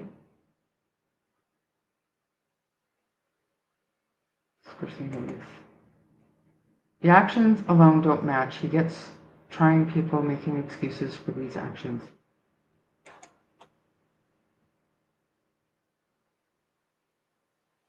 No sense of urgency. Yeah. So I think that was very like anxious defense is how I would explain that, you know, her body language and her vernacular and just how she was coming across. She was very anxious, she was very nervous, and she was very defensive. It was very, very off-putting. Right, there's no sense of urgency. And I always think back to Daniel's first interview, the one, well, he was in the rain and like he looked like absolute dog shit. And he looked concerned, he looked worried, and he looked like he was exhausted and at his wit's end. But then, you know, Sonny found out that it's quite possible that he was, you know, addicted to meth for quite some time. And I mean, all of that, it does things to your physical appearance, number one. And number two, it takes away any kind of like emotion or reaction. Like I don't know how to explain what I'm trying to say, but if you're addicted to drugs and maybe possibly sort of coming down from a serious high, then his appearance and his behavior in that first video makes sense. To not having any actual genuine urgency or emotion about it, but just the way he's actually physically and mentally feeling just coming out of that drug stupor. And that's all speculation. There's no proof of that.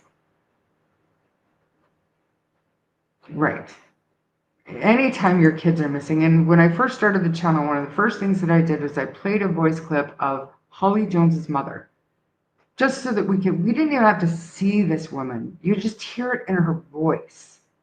You could hear it in her breath, how heartbroken and her life had stopped because she didn't know where her daughter was. And we didn't see any of that from any of these people. We've seen it from Belinda. We've seen the worry and the concern and the frustration from Belinda. It's beyond obvious, it is. Yes, and the actions of the mother are truly not that of someone in deep mourning. Trust me on this one. I mean, I know what you're talking about. I agree. I know. But it's been 5 months. I wish the RCMP could explain why they ruled out an abduction by the day after they went missing. So many mistakes were made in the initial. You're preaching to the choir. Nova Scotia RCMP don't have good track record. Very true. And I've been since day one trying to give them the benefit of the doubt, but I'm losing that hope. I will send you the Paul video later. Thank you. Lots of people behind bars tell on themselves for various reasons. They absolutely do. And there are a lot of people that should be behind bars, but that aren't. They don't have enough evidence to hold them. And law enforcement will do a Big Brother operation. Is it Big Brother, guys, or Mr. Big? Mr. Big operation. Why do I get those two mixed up? The RCMP need to change their protocol regarding missing children? They really do. Malaya must know kids were being abused. If so, why didn't she get out ASAP? Way back, this could have called friends. They would have helped her out. Okay. They all know by now what happened to Lily and Jack, and their families are covering for them, to keep Meadow out of the system. But Meadow's in the system, so why? I don't think so. What do you think of Malaya's letter in that she seemed to have a lot of hope they're alive and will be brought home to her safe and sound?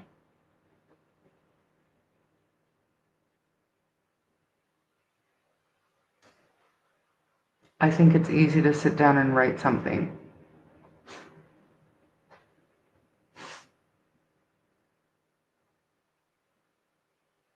I think that's all I want to say about that right now. It's easy to sit down and write something. Hello, love. Sorry I'm late, Charmaine. Hey, you're very late. I'm about to call it a night so Sunny doesn't harass me about having live too long. I think RCMP want this case to go away. Oh, come on. No. Portapic is a perfect example as to why I disagree with the first part of your statement. I think that they fucked up. They did. Oh, no question, Portapic was a nightmare. That was a nightmare. But because of that nightmare and that utter failure, inexcusable failure in Portapic, I think that they're doing their best with Lily and Jack. And I hate to say that because this is lackluster. If this is their best, there's some problems in PICTOU. But 50% agree with your statement, 50% respectfully disagree. Wolfie, in my opinion, if they can't see, he can't see his children. If they can't see, he can't see his children. And Malaya and Daniel can only see Meadow through supervision visits due to 2 missing people, tells me they are not cleared yet. Is somebody still out there saying that these people are cleared? They're not cleared. Agree, Wolfie. They're not cleared. Pushing for tears followed by glimpsing through, yeah. What is that called? That behavior that has a name for it. Can't think of it right now, but I know exactly what you're talking about. It's like, totally, that's what they're doing. We're doing. The neglect is they admitted to staying in bed and allowing their kids to be unattended. Yeah, but is it an ongoing thing or like a one-off? Parents make mistakes, and I don't. Like in this situation, the kids went missing. Yeah, they could probably get solid charges on that. But is that going to help find Jack and Lily? If you're thinking like a investigator, RCMP, is that going to help find Jack and Lily? And is there any real solid punishment that comes from that charge that would justify not getting answers for Jack and Lily?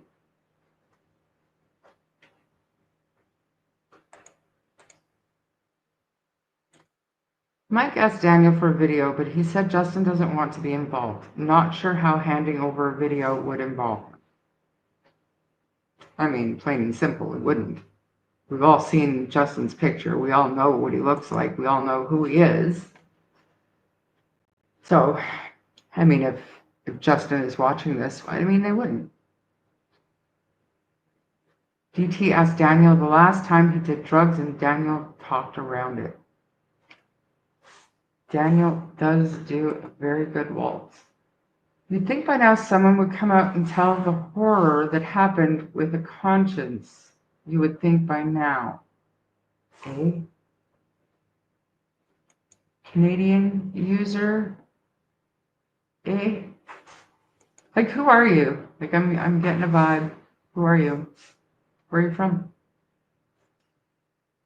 Robin, Justin took the video from what I heard. Yeah, it was on Justin's phone. In Wolfie's opinion, if Daniel can't see his children, what?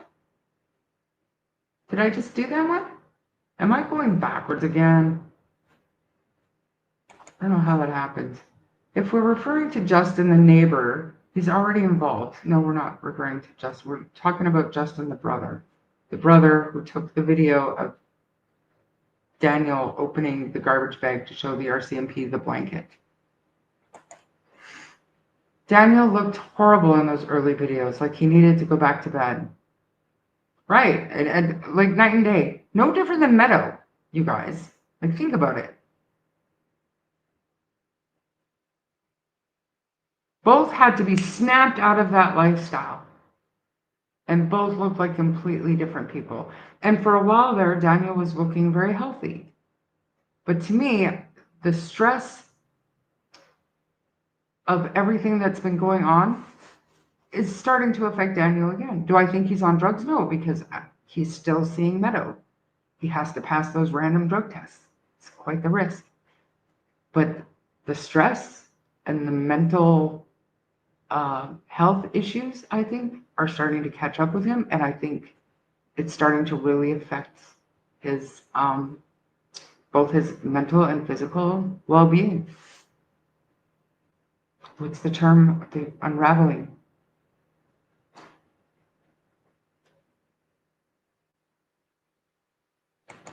The absence of expected emotion is huge sensitivity. Malia was flat, no emotion. If you want to understand what people on drugs look like, watch Chris Must List. Brings a greater understanding of addiction. Is that a channel? Chris Must List?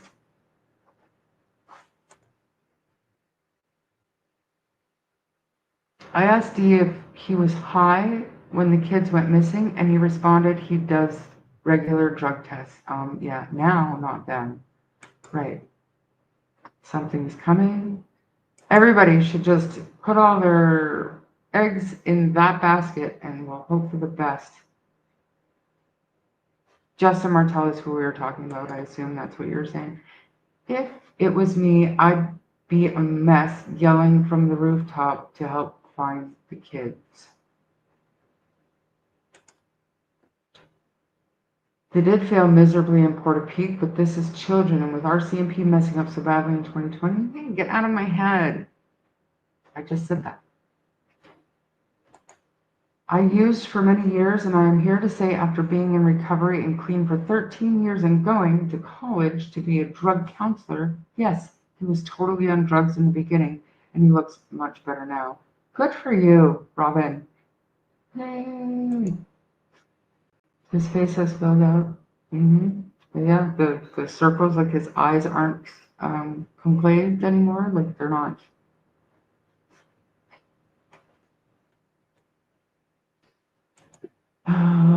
The major crime unit is probably sitting down with Daniel, having a cup of tea right now. That's how close he thinks he is to them. Absolutely, and they're swapping evidence. They're making fun of Malia, laughing at Haley. Don't let the royal fool you. Okay?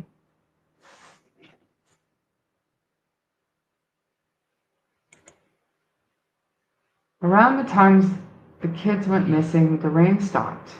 Now we are getting proper storms again. Maybe it's a sign this is going to be solved soon. So what is the terrain like there? When it's okay, so in Alberta, for example, just to paint a picture of what I'm talking about. If there's any kind of marshy lands, like we call them muskeg, but marshy lands, and you bury something. Say you bury your dog, and then rain season comes, and it's pouring, and now the ground is so soft, and the earth starts to shift, and things become unburied just because of all the rain and the downpour. And does that happen there? And is that something that one could maybe possibly take into account of if areas were already searched?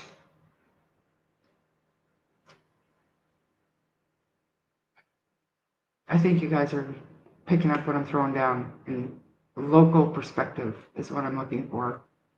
In the rainy season when it gets so saturated, does it not a full ass mudslide or anything like that, but does the earth kind of shed? I don't know how to. You guys know what I'm trying to say. His long-term drug use is the only reason his memory lapses made sense to me. But before my baby daddy went to prison, he was on heroin, and he still panicked if he didn't know where me or the kids were. Like with Daniel, I didn't feel any panic really at all. I agree. I totally agree.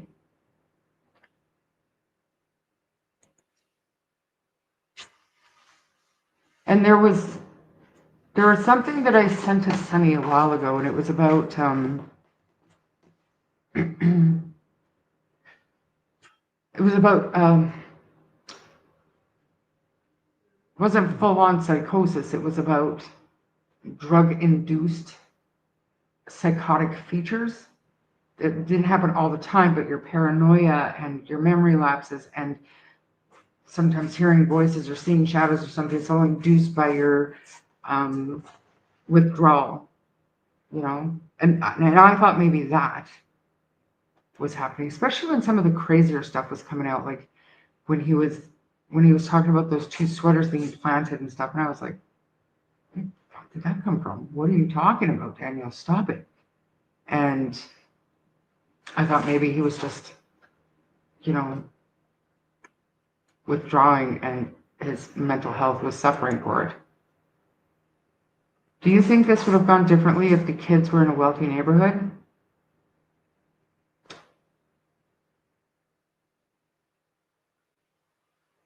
Now, are you talking about the police response, or are you talking about, because, man, this is going to sound terrible, and I don't mean it like this. I don't mean it how it's going to sound, but I don't think that if they lived in a wealthy neighborhood and they didn't have the financial issues that they clearly had, and they weren't struggling to figure out, you know, borrow money from grandma or whatever, whatnot, I think that Jack and Lily's lives would have been a lot different. Now, if there's still abuse and all the rest of it that happens in wealthy families, but I think there would be more resources because the family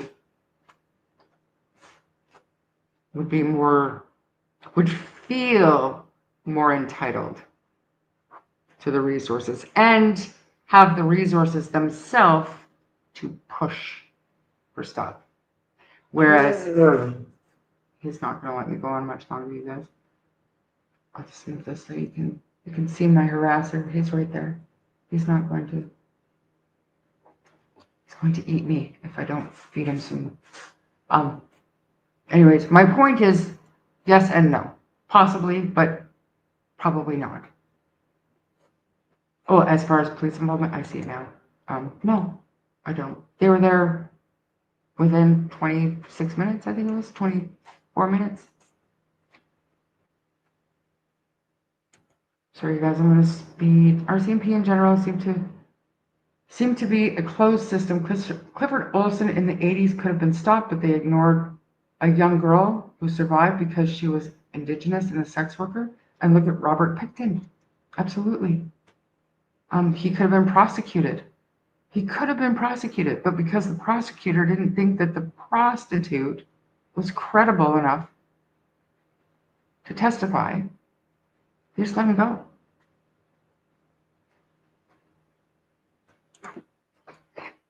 I don't know if you remember this or not, Sunny. I'm not monetized. You don't need to use those words here. You can say meth. That is what Paul stated, Charmaine, and I will send that to you. But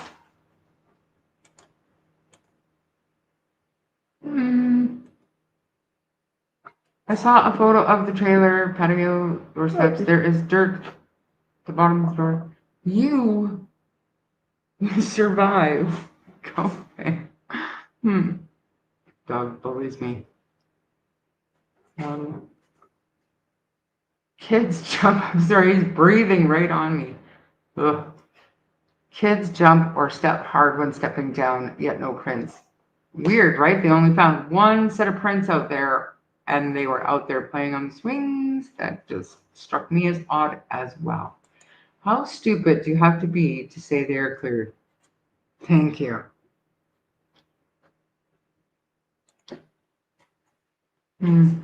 Yeah, affirmation something. Yeah, I'm going to look that up. Does Jenny see it? Yeah, no. No, she doesn't. I think the RCMP actually do care about Lily and Jack. They want justice as much as we do. I agree. The truth will come from someone that actually has a conscience. I lent my truck to a friend. He never returned it. A day later, RCMP called me to pick it up. Stolen goods in the back and bloody sheets in the front. They did not care when I pointed this out. It's disturbing. And that's in BC. Yes, people are still saying it, and in my opinion, can be dangerous false information. They are not cleared. And you're right, Wolfie. If they were, they wouldn't need supervised visits with Meadow. Well, if kids were getting out, there should have been child locks on the doors. There are coyotes in there. Well, no. Drip. He had the wrench, remember? He's fine. What I meant by keeping Meadow out of the system was that they likely came up with a planned story at that time before losing Meadow and lied to keep her. It is possible, but they lost Meadow anyways, and I think that once Malaya made the decision to leave and cost her the custody of Meadow by doing that, and in turn cost Daniel having access to Meadow, and then according to Daniel, they made shit up to CPS against him, why would Daniel still be protecting her? If she did something to Jack and Lily or knows information about Jack and Lily, you would think Daniel would be the first one to say it because he wants custody of Meadow. I don't know.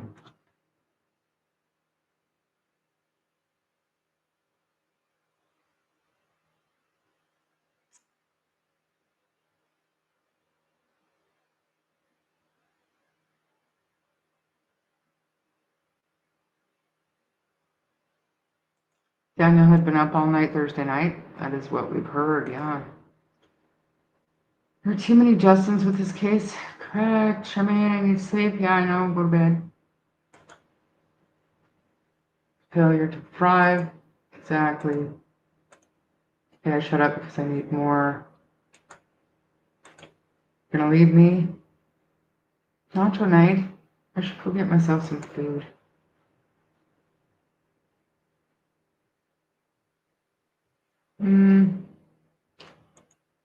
Off topic. Yeah. Yep. Yep, that's the thing. He's really doing that. You guys, yeah, drugs don't make people hurt kids. That's a very good point. And I want to read every single other comment on here. I realize that we online sleuths keep in case not. They do. They do. Like I gotta end this. My dog is gonna eat me. He's gonna eat me, and then I gotta eat something, and so I should probably fatten myself up so he has some meat to chew on. But I'm just kidding. I need to feed my dog.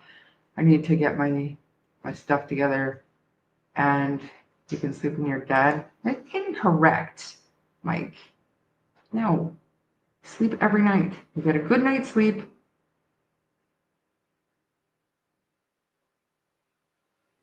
Every night, you're healthy and happy every day. Belinda, did you just get here or have you been here the whole time? I'm sorry I'm ending right now. But anyways, thank you for hanging out with me for 3.5 hours, you guys. It's been awesome. Remember, stick around for my outro. It's the most adorable thing in the world. Mod, can one of the mods put my email in the chat so that people send me pictures of your pets or whatever tips or anything you want? Stick around for my outro. Again, it's my granddaughter spotting her mother through a crowded room, and it's the most heartwarming thing you'll ever see. And I will see you all, hopefully, more than likely, probably tomorrow. Have a good night.